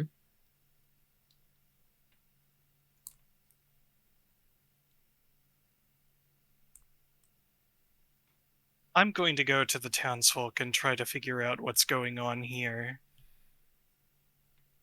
All right. So you go to sort of the That's what center. she said to them. You can try to be stealthy about it. No, I think she's going to ask. I think at this point, she tried to be stealthy about it earlier. I think at this point, a direct approach. As you sort of go to the center of town to meet with the townsfolk, you can see a crowd has already gathered. Some appear to be looking at the sky, but most appear to be much more concerned with what is on the ground in front of them. It's not something you can get a good look at because it's currently surrounded by the huddled bodies of the townsfolk. But you're extremely familiar with that smell. It's the smell of freshly spilt blood.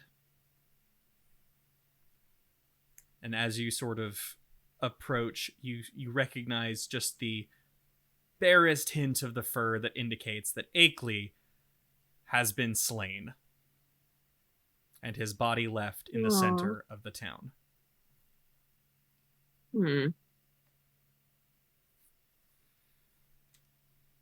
What would you all like to do? I think it's just her there for things. So. All right, Valaria. Unless I was mistaken on that. Yeah, because we had Looking at the route. Okay, so I think she will. At this point,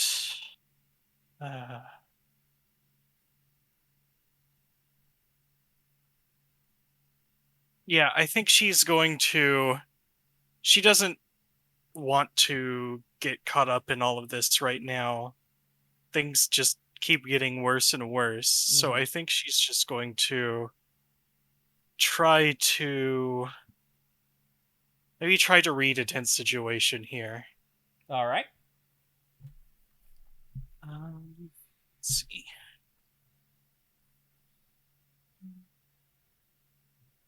With cunning, okay.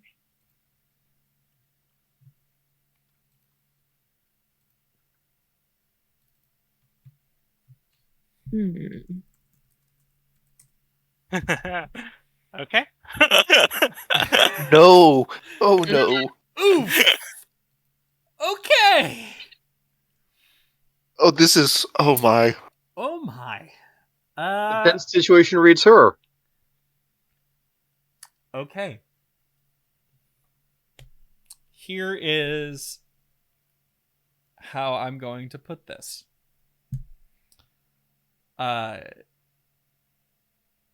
You effectively black out. There's this sense, like that same feeling you felt earlier while you were sort of listening to Hogue and the otter talk, like fills you again. You feel that same sort of rock at the pit of your stomach, except now it feels like you've swallowed a handful of those stones, and it feels like a throbbing headache just sort of pounds into your head, and you lose track of where you are. And then an hour later, you find yourself surrounded by that same mob you saw earlier, except now they're looking at you with hope perhaps. And the a rabbit sort of steps forward, nervously, sort of tugging at their shirt sleeves, and go, so what do you think we need to do next, Miss Mayor?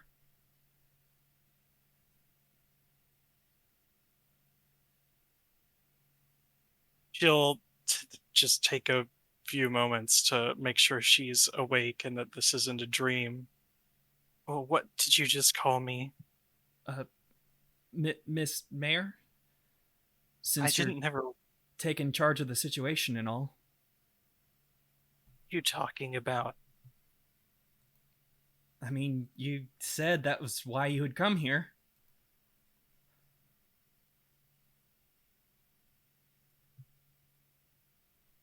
You've got to be mistaken. I think I just fainted. It must have been whatever was in that medicine. Did I say something else? Everyone is sort of like, you see the light drain from this crowd of people's eyes as you say that, as though you had just snuffed out their last and final hope. And the townsfolk, a few of them start scowling and spitting and muttering curses under their breath, while the others look like they're on the verge of tears as the mob separates, leaving you standing alone in the center of town with Akeley's body just behind you.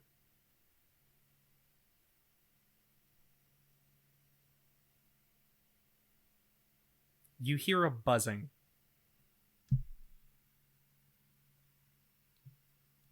I'm going to look in the direction of where I'm hearing this buzzing. It's a dragonfly, and you see it sort of hover around you for a moment before flitting off to the bog on the eastern half of the clearing.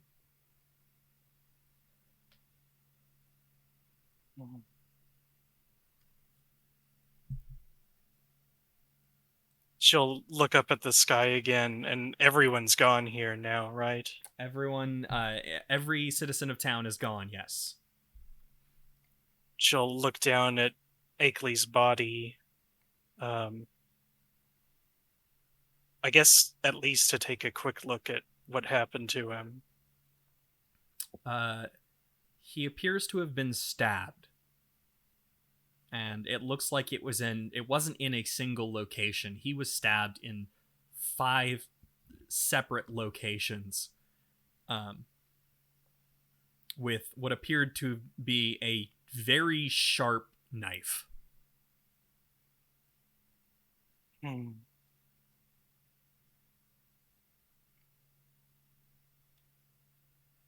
I think she'll close her eyes and listen again for the buzzing,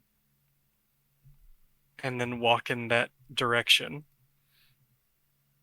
She'll open her eyes to walk. You tripped. Anyway, it doesn't matter. Straight into the wall. No, you are able to. There's not really a buzzing anywhere near town anymore. That buzzing you heard from the dragonfly flitted off to the swamp a while back. You hear the vaguest sound of buzzing coming from that area, which you assume is because there appear to be quite a few dragonflies in that particular area of the bog. Okay. She'll move forward into the bog. Let's see. Before we continue, Yes. Everyone else, what are you doing?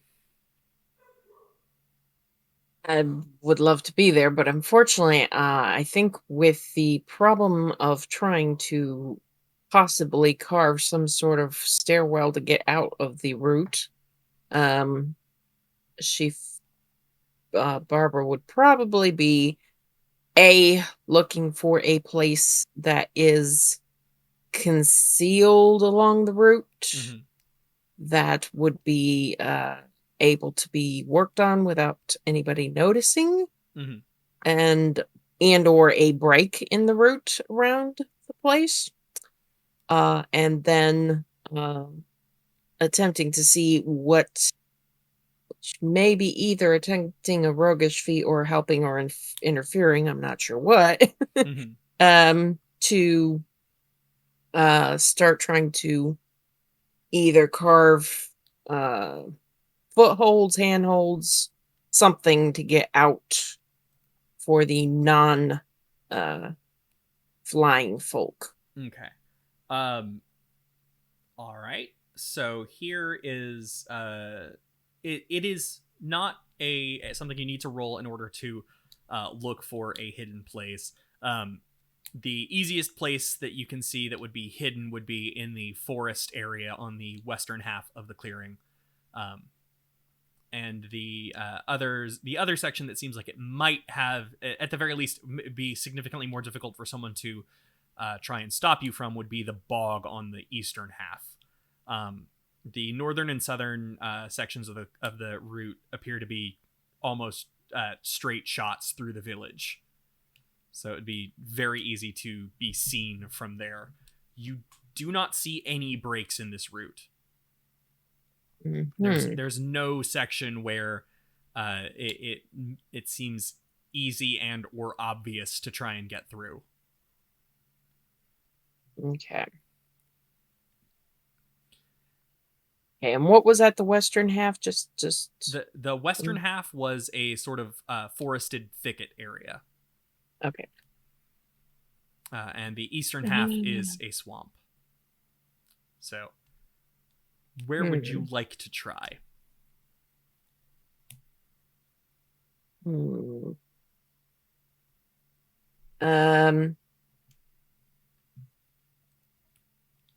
Knowing bogs the way they are, and I hate to do this because I don't know where she's gone off to. Mm-hmm. Barbra is going to take the forest area because it probably has drier land, Mm-hmm. and possibility of gathering more mushrooms, and going to check out the route up in that direction. All right. You are able to easily find a section that is well hidden from the village with the trees surrounding it. However, as you take a tool of any kind to try and dig into this route, you shove it into the mass, and what you pry back is not wood. You realize it's dirt. It's really, really thickly caked dirt. And underneath is a glimmering, pearlescent mass of some kind. And your tools cannot dig into it.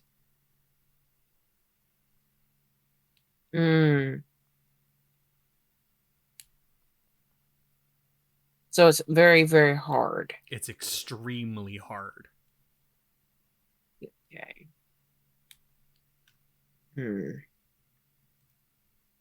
Does it seem that I think the one thing she's worried about it is being somewhat magical, and she's not happy with that. But if it just looks hard, she's gonna go back to the house and see if anybody's there and report what she found about the route. Probably checking one other spot just for the sake of, yes, this happens. Mm-hmm. Yes, it's the same everywhere. Yep. And of course, look for mushrooms on the way back too. You do manage to find some mushrooms. Yay! She picks up some mushrooms. She will dry them later. And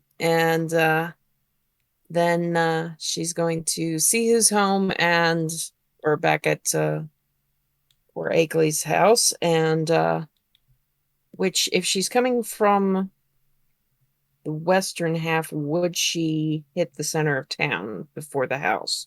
Or would she hit the house first? His house is on the northernmost section. You could feasibly like walk around the town, but as far as like a more straight shot, it would be to the center of town and then north. Okay, she'd probably go straight to it, in which case she would end up in the center of town at that point. Yes, where you would see Akeley's body left there, and long after the townsfolk have split, and Valaria has also disappeared. Okay. All right.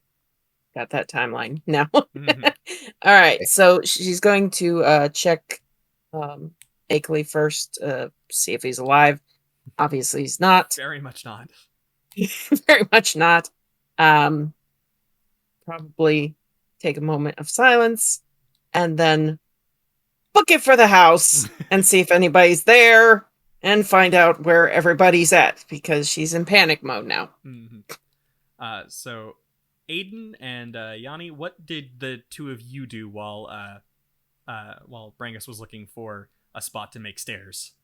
Okay, he probably, after they'd be gone about about 2 hours? I would say for things. I would say less time than that. Probably about an hour then, more or less. To an hour, yeah. Okay, so after a little bit of time passes, the fact of between that up there, them going out, the fact that he's not come back yet either, like this is like all kinds of wrong to him. So he's going to take a moment and he's going to, I guess, probably sort of go a bit around as he's sort of, I guess, not quite looking for things, but heading sort of towards the boar's house for things, because there's that sort of standing, the fact that he was running from something, and he's not exactly the most stealthy for things, but he's going to try to blindside him if he looked like he'd sort of stepped out or was sleeping for matters, to sort of question him. Because what is he running from? What is this thing that wipes your memory? Like what is this face sorcery kind of thing? Like he's sort of intending to do that. And the fact he wouldn't have to go through the door or make that much noise because there's a hole in the wall that he can strike from. Correct. It would be extremely easy for you to approach the Hoag's house. Yeah, I don't know if he would be there or not. He's sort of moving that way in the assumption that he might be, and the fact of getting some answers for things one way or the other. I don't know if he'd get there and he wouldn't be there because of other incidents or what. Yeah. Hoag's house is on the sort of southwestern side, so you would reach it before reaching the center of town and seeing seeing Akeley's body. Okay. So it would be easier for you to do that, but by the time that you have reached there, you can hear the sounds of gentle snoring coming from within Hoag's home.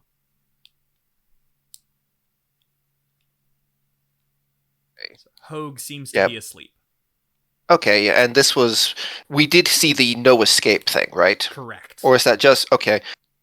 So basically he's going to make his way in and then blindside him. Basically sort of pin him effectively, because he knows how strong and tough a boar can be, especially when panicked. Okay. That... Do I want to say this is a wreck something? Kind of feels like a wreck something, but also at the same time not. Okay. Alright, I'm making this hard for you. No worries. I would say let's... I guess this isn't really this is a persuade, but with might instead of charm. Yeah, this is a strong arm someone. Yeah, I don't think you have that ability technically. No, I don't. But at the same time, a armored boar of the same kind, basically pinning you, and sort of a mixture of that hope, a bit of like the angry questioning of like, why is it saying no escape? What's with the rock in the sky? Those kind of things. Like there's an inquisitorial demand as well as like pinning you there. So I guess would be persuade an NPC with might. Would that work? Here's how I'm going with a downside. Here's how I'm going to phrase it. This is I'm going to describe this as, in order to properly pin him, you are wrecking the bed he's in. Okay. So if you successfully wreck it, you have managed to like successfully pin him down, and if not, something breaks in a way that like loosens your grip. Fine, and so that's just that would be a might roll then. Yes. Okay, that's fine. That's a 9. So yep. So on a hit here, it is you definitely did some collateral damage. His house is not the best. Yes. It is he looks like he got somewhat wounded in the process. Not like terribly hurt, but you definitely are freaking him out. And Hogue just goes, "What do you want with me?" He'll ask those questions like, what is it? Why would I guess the first thing is, why is it, who is saying no escape? The next thing would be, he's basically would be those questions I'd asked you a little bit previously, trying to find out answers. And what are you running from? Hogue will sort of pause and go, "I don't know what you're talking about with no escape. Don't hurt me, please. As far as what I was running from, I was in the woods, I was cutting some timber down to bring into town, and I saw blinked. an eye. I saw an eye. It was bigger than me." There's deer sorcery. He just sort of. He pauses and goes, "I don't think it was a deer. I know what deer magic looks like. That was no deer." How long has this been going on? He'll sort of enough to let him so he can at least not hurt further, but sort of keep him more firmly restrained, but sort of letting off with a bit of a pause because he was expecting him to sort of fight back more viciously. Mm-hmm. And he's like, and it will offer, "I'm sorry, but I know how we are when we're startled for things. I was expecting you to come out swinging.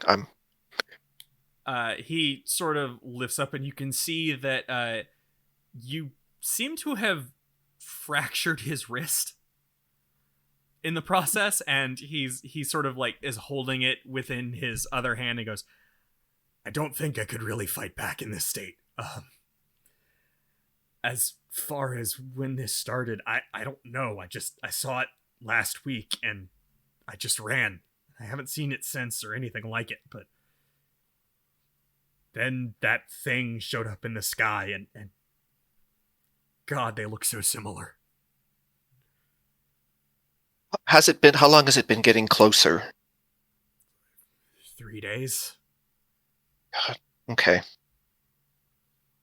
And when did you ever notice the stars were wrong? He sort of looks at you quizzically like that and just goes, "The stars have always looked like that. I don't know what part of the world you're from, but that's just how things look." Okay. Yeah. I'm sorry, let me get someone to help treat your hand for what I did. At least I can do is try to fix what I did for you. He actually backs away when you says that and says, No.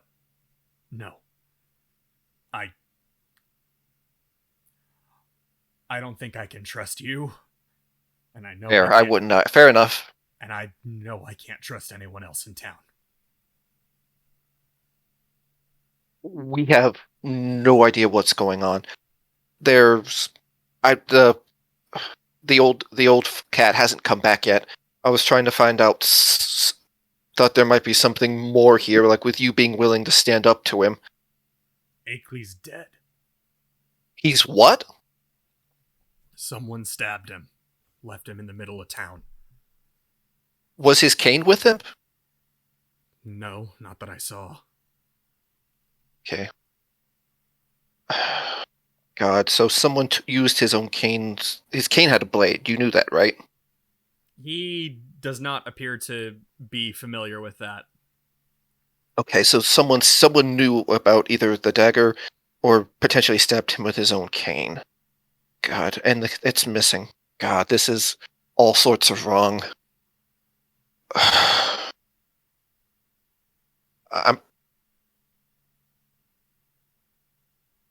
I'm okay. Again, he'll just sort of go I'm sorry.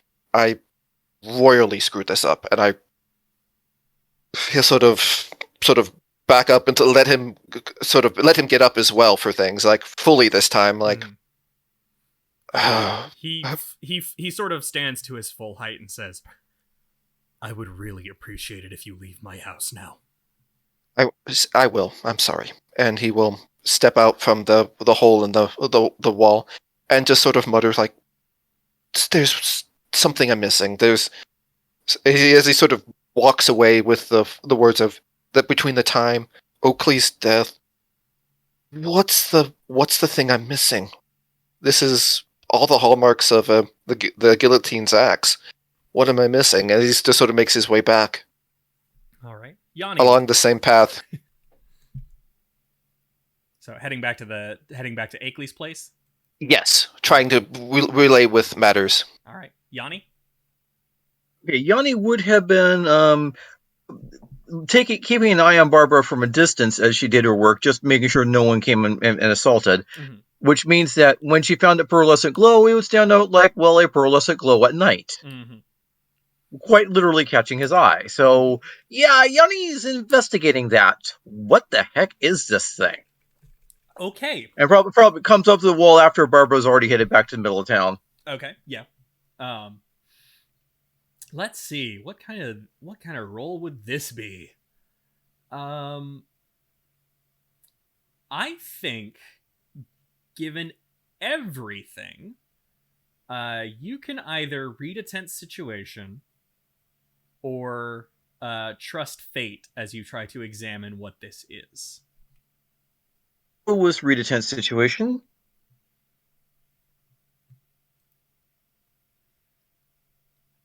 A 6. Okay. Oh boy. You approach the pearlescent glow that you saw that Brangus was interacting with, and what happens is, as you get closer, as you examine this, your eyes sort of glaze over for a moment. Everything seems to get blurry, and then when you sort of recover, you realize the root has moved. You can see the remnants of trees from this clearing that have been toppled, as it seems the entire thing has squeezed inwards by about 10 feet.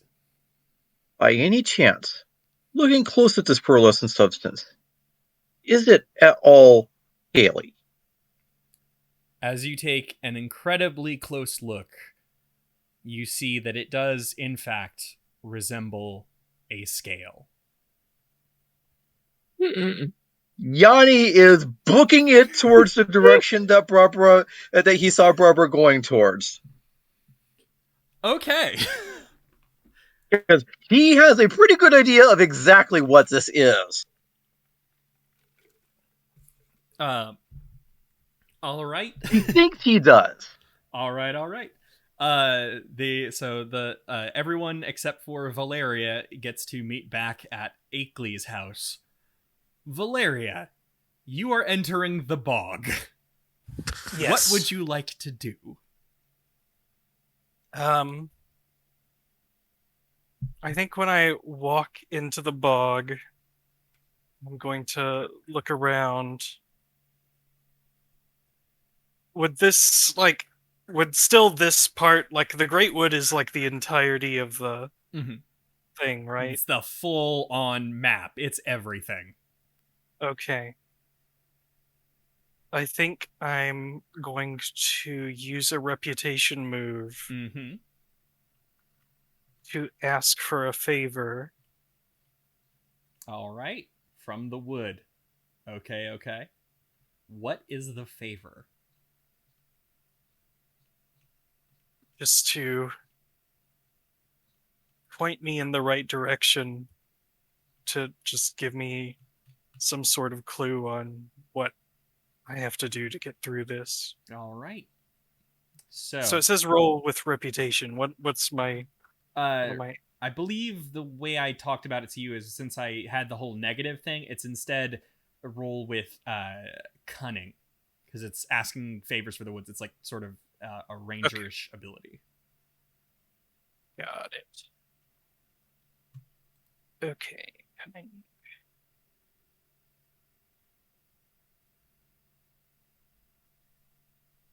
Eight. Oh.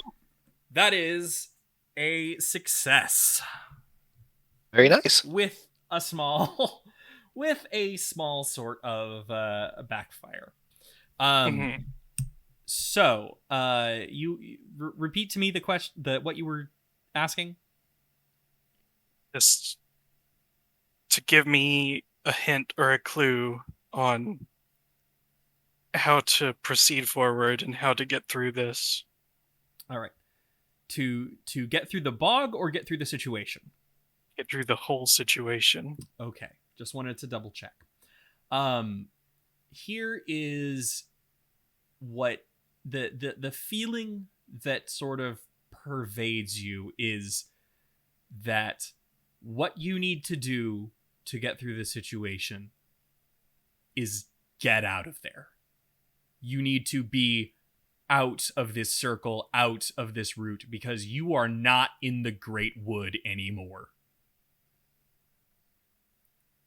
That you have had an odd feeling since you sort of stepped past the enormous route, and it's sort of settled in as you sort of honed your senses here that this place is not of this world, and you need to do anything you possibly can to escape. And you see, you've managed to find within the bog what appears to be a sharp, glistening thing made of bone. And you know that this will help you in your path to escape. You do not know how, but you know it will help you. Okay. And then the buzzing returns. And you now hear there is slightly more to the buzzing than just the noise of dragonflies.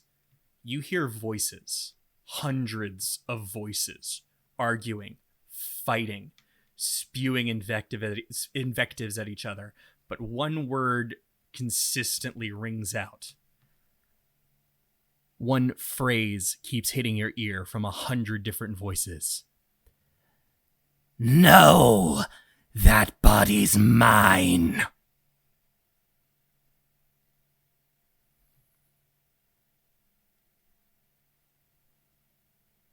And you can tell the voices are talking about you. There is now a swarm of dragonflies spinning about the swamp, and they're approaching you. He's going to grab that object, pocket it, whirl around, pull out her bow, and harry a group, I guess. All right. That'll do. Make the roll. Okay, harry a group.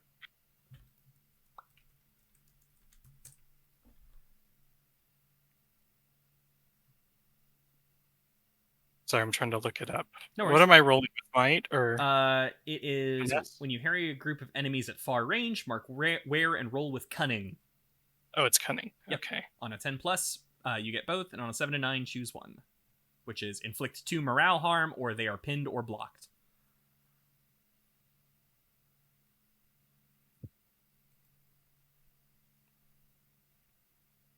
Nice! Ooh, nice. You get both.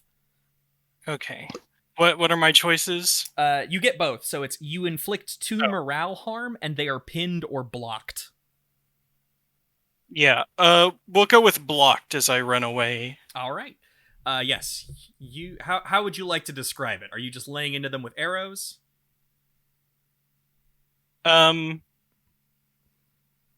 Maybe they're dragonflies, right? So I do a little sort of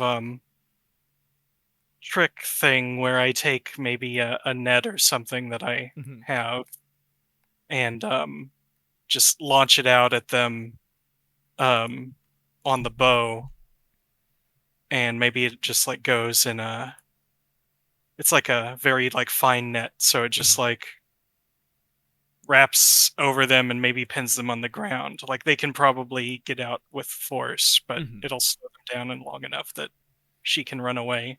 Yes. All right. Yeah, it's you managed to pin a big chunk of this group of dragonflies, and you can hear that the ones that aren't pinned are arguing arguing about how to proceed, and the ones that are pinned are screaming in this buzzing throng, trying to get out and get to you. But you are able to successfully escape. Okay. All right. You're heading back to... Yeah, the one place that, like, I think she would hope is safe. All right. The one place that she knows well enough that she could maybe fortify. All right. So, everyone, you arrive back at Akeley's in the order of Barbra, then Yanni, then Aiden, and finally Valaria. Feel free to discuss in that order, roughly. Okay, so since Barbara got back first, she is panicking since nobody's there, and probably running upstairs, downstairs, or wherever around the entire house, and still hasn't found anybody. So how long do you think it'd take for Yanni to get there? For Yanni, probably about 10 minutes after you arrive.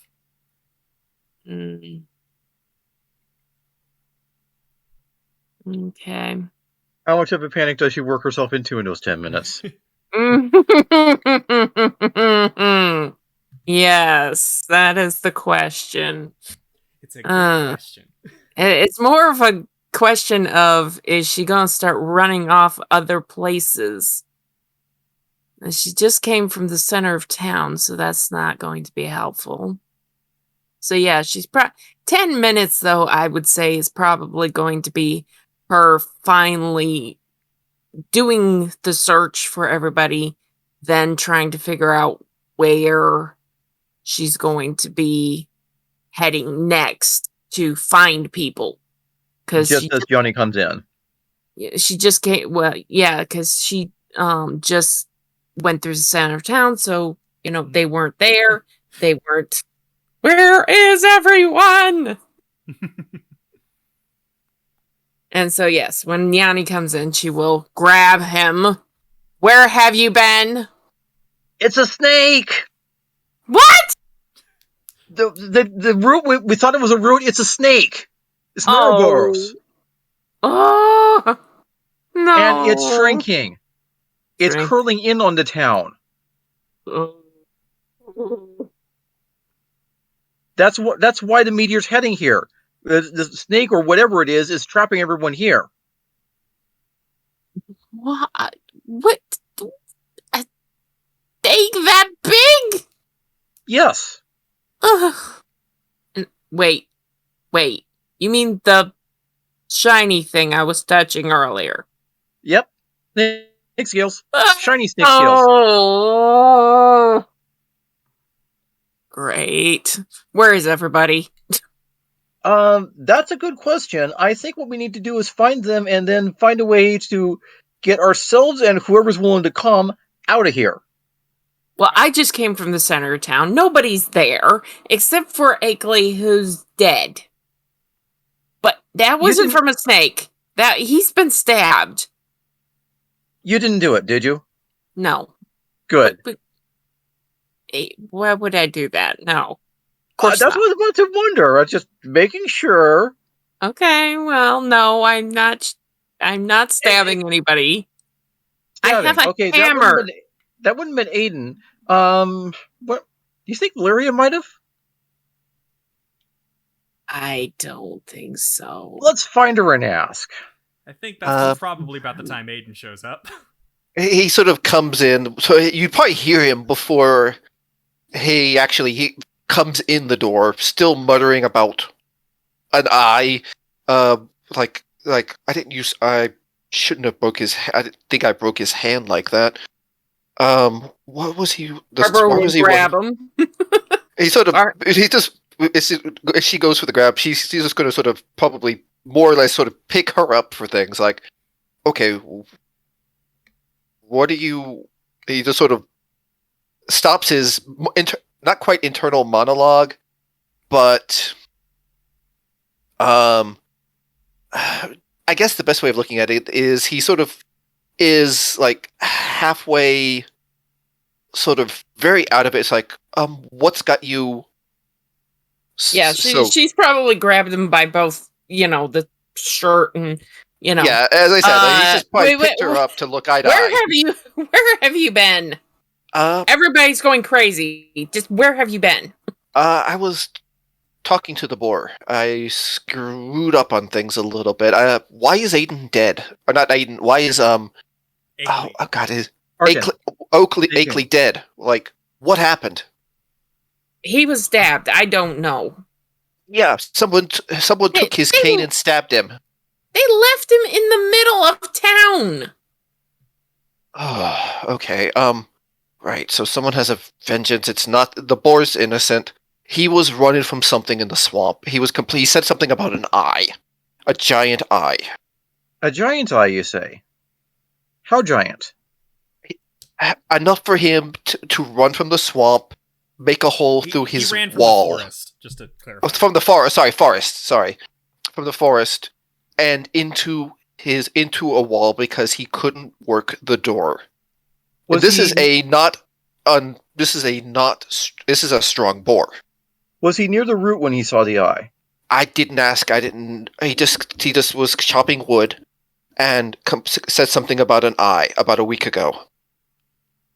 Are you ever punching something really big?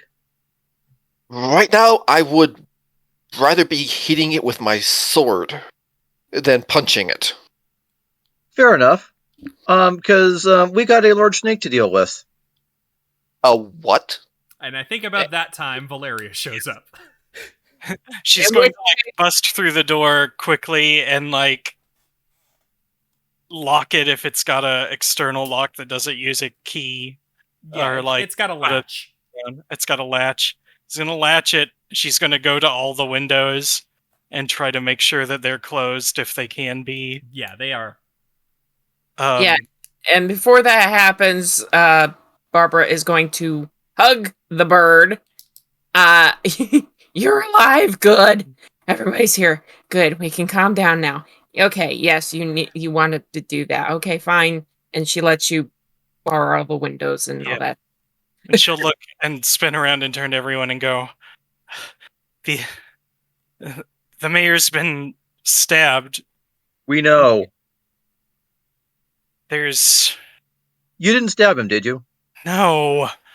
I don't usually. He asked me to. Has anyone seen dragonflies? Anything? I saw a large snake. How large? So you know that root that we thought was a root that was encircling the town? Okay, well, I can tell you one thing that I found out, and it's that we're not in the Greatwood anymore. I think now that the stars make a little more sense. Oh crap. I kind of figured that. Are you sure it's not a dragon? He's just opening the case that he carries with and pulling out a large basically a smooth bit of slab of probably of dark obsidian that looks like it's more of a other thing, and there's like, right, it's time for this thing.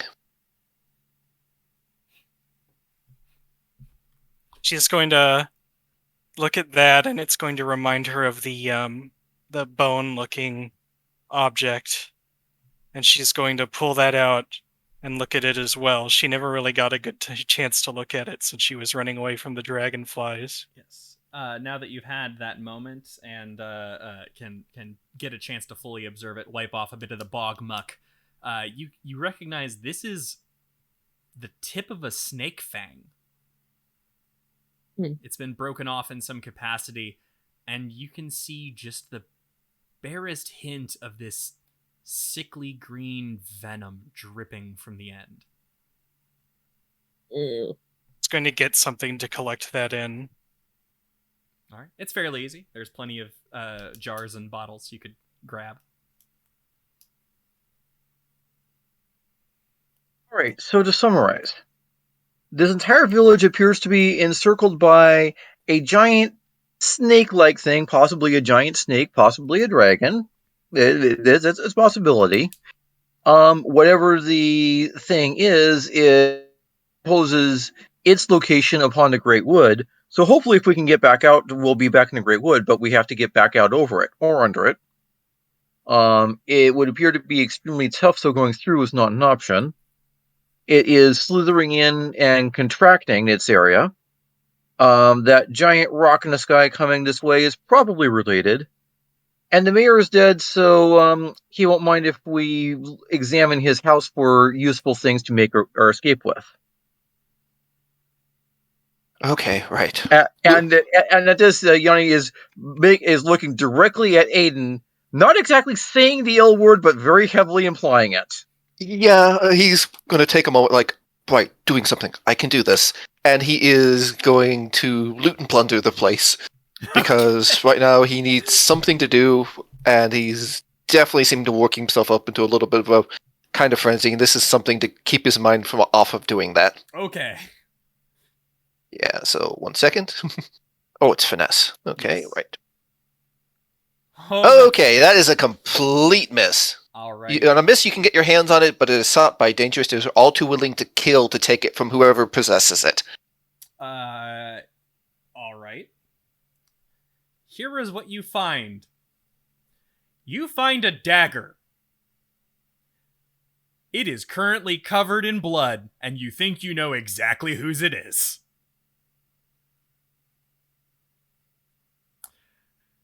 You are not alone in this house, and you haven't been the entire time. Oh, crap. What would you like to do as the turtle stalks out of the darkness with a very odd smile on its face? Okay. This is a weapon skill time. I have the slab in hand. Mm-hmm. So I am going to be using Vicious Strike. Okay. I gotta look that one up, because this is the first time I've actually used a weapon skill. Yep. I will say that we do need to... I'm trying to sort of wrap this up a little bit, because... Yeah, sorry. Because it's almost 8, and since we started Yep. late, I need to try and end it soon. Just to let you know. Yeah, sorry. No, I'm just trying to look... I'm just letting you know that I'm going to try and wrap this up soon. Yeah, no problem. Dang it, it's where the heck is... Oh, it's way down here. Yeah, weapons. Okay, Yeah, if okay, he comes out exhaustion of and out of the shadows, Barbara's gonna find the closest thing she can grab a hold of and Mm-hmm. yeah, because this is the first thing. Is like there's a yell of like panic and fury as he sort of swings the slab of stone at this turtle. All right, that's 6. Let's see. Options. I think. Do I have any? Let's see. A heavy bludgeon is the only option I have. Okay, no, that would not. Okay, no, that wouldn't work on this case. Nope. So that is a miss for things on that. Okay. Okay, so cunning. So, here is what happens as a result. As a result of a miss, you take harm. What happens is less the turtle even doing anything to you. It's just you swing with that cursed club, that slab, and you have in your other hand the dagger, and as you miss, your other hand seems to take a life of its own, flip the dagger around, and just plunge it into your side. Okay. Take 1 injury. It's a shallow wound, but it still sucks. Okay. Right, and the tightly woven and the foxfolk steel wouldn't work on the heavy chainmail. Yeah, unfortunately not this time. No, that's fine. I just wanted to make sure. Yeah. I just wanted to make sure. Okay, and Barbara's got her improvised weapon. Okay. And going to roll with cunning. That's a 10. And she gets, yay! Nice. All right. Whack! Okay, improvised, roll cunning on a hit. So with that, I believe, with a 10, I believe you get the option of dealing additional harm or creating some kind of effect. Let me double check. Sorry. Is probably just whack 'em. So Yeah. we can go with harm. Yeah, okay. You go with you can go with oh, here we go. Options for engage in melee. Inflict serious harm, suffer little harm, shift your range, impress, dismay, or frighten your foe.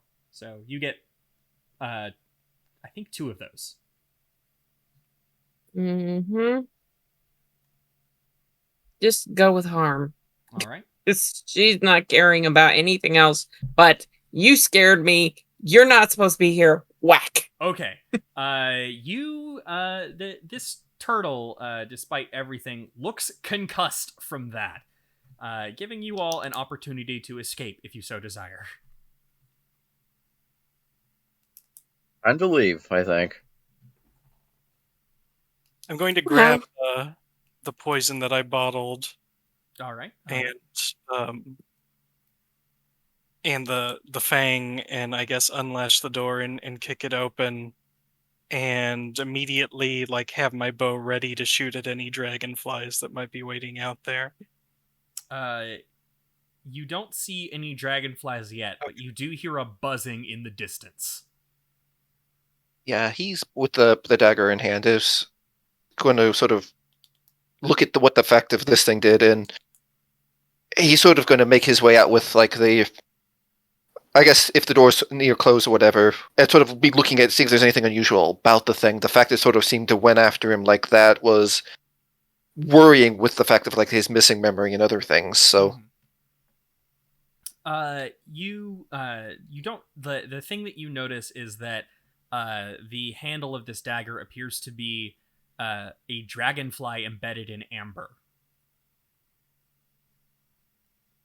And it strikes you as you get a very ominous aura from that.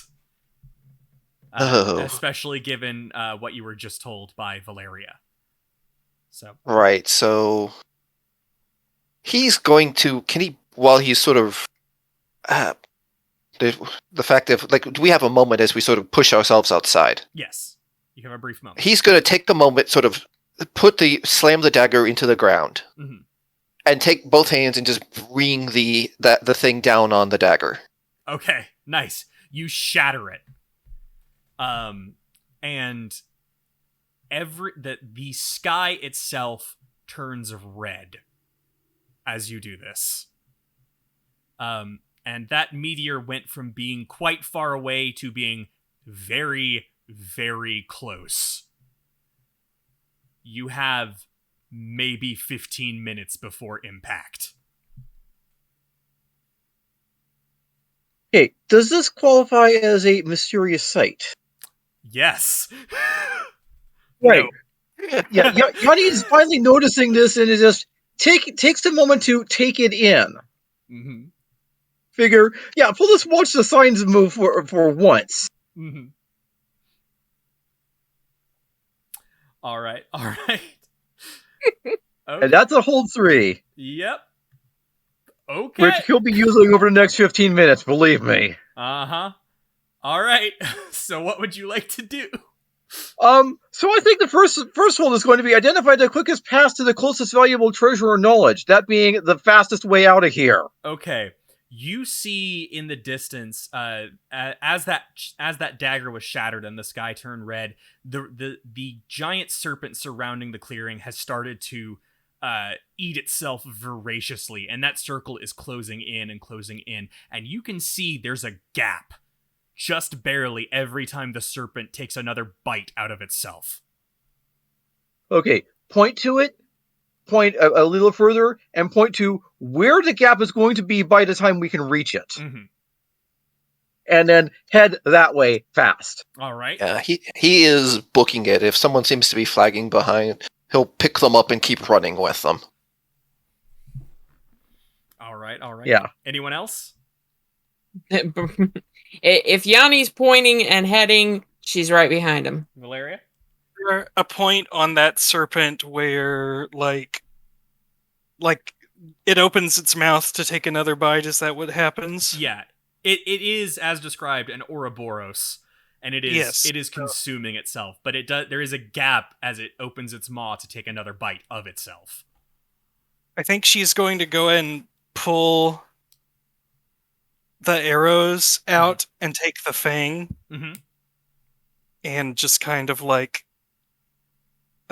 push one into the poison, or not push a fang, push an arrow into a poison, and then knock it, and maybe she's going to. Can I try to target the snake? Yes. Like maybe try to slow it down by giving it an injury. Yes, you absolutely can. Okay.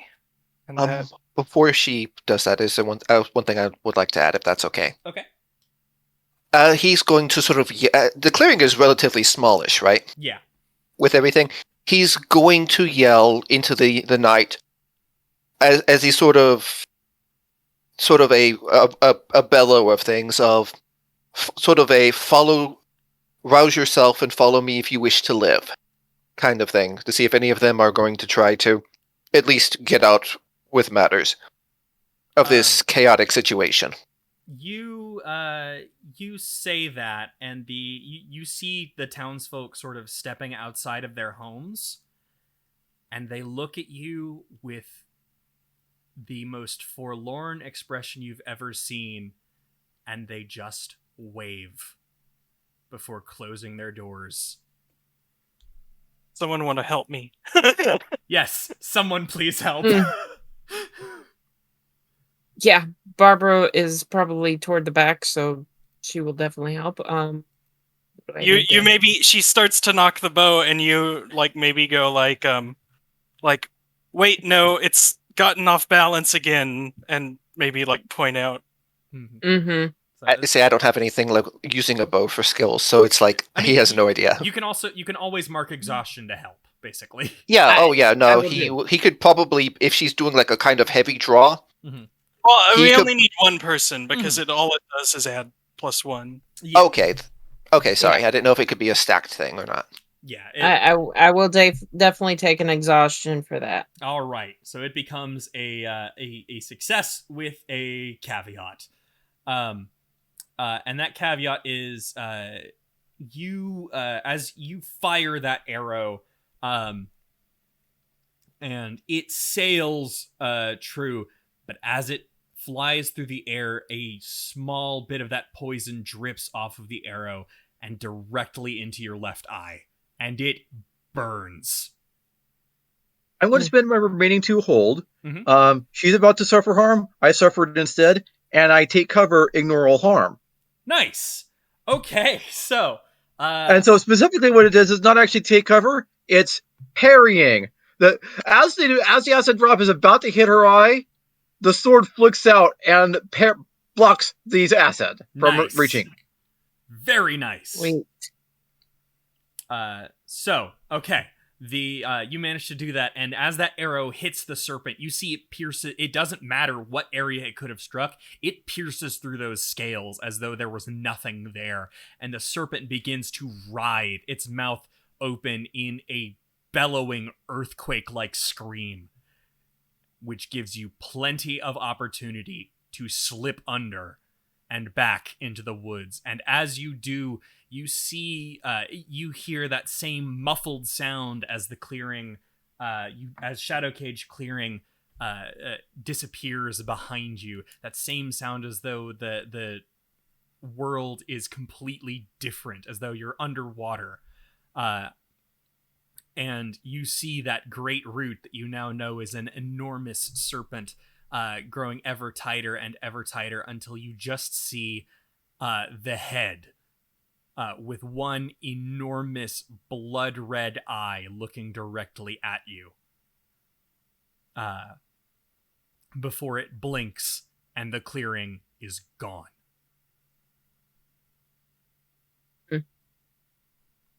You've all made it out.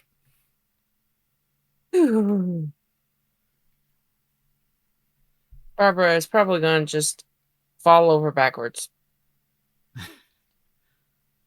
Yanni looks at the sword, and if the acid is still there, flicks it off somewhere where it's not going to hit anyone. Okay. Before sheathing it. Mm-hmm. Going to reach for his wine thing, look at it, and before sort of handing it out to whoever looks like they're sort of exhausted for things, and it's like, here, you need it much more than I do. I don't feel like drinking. Brangus will wave it away. She's fine, just out. Put it back then. And just sort of look to where the eye was, and the people and the look they had, and just...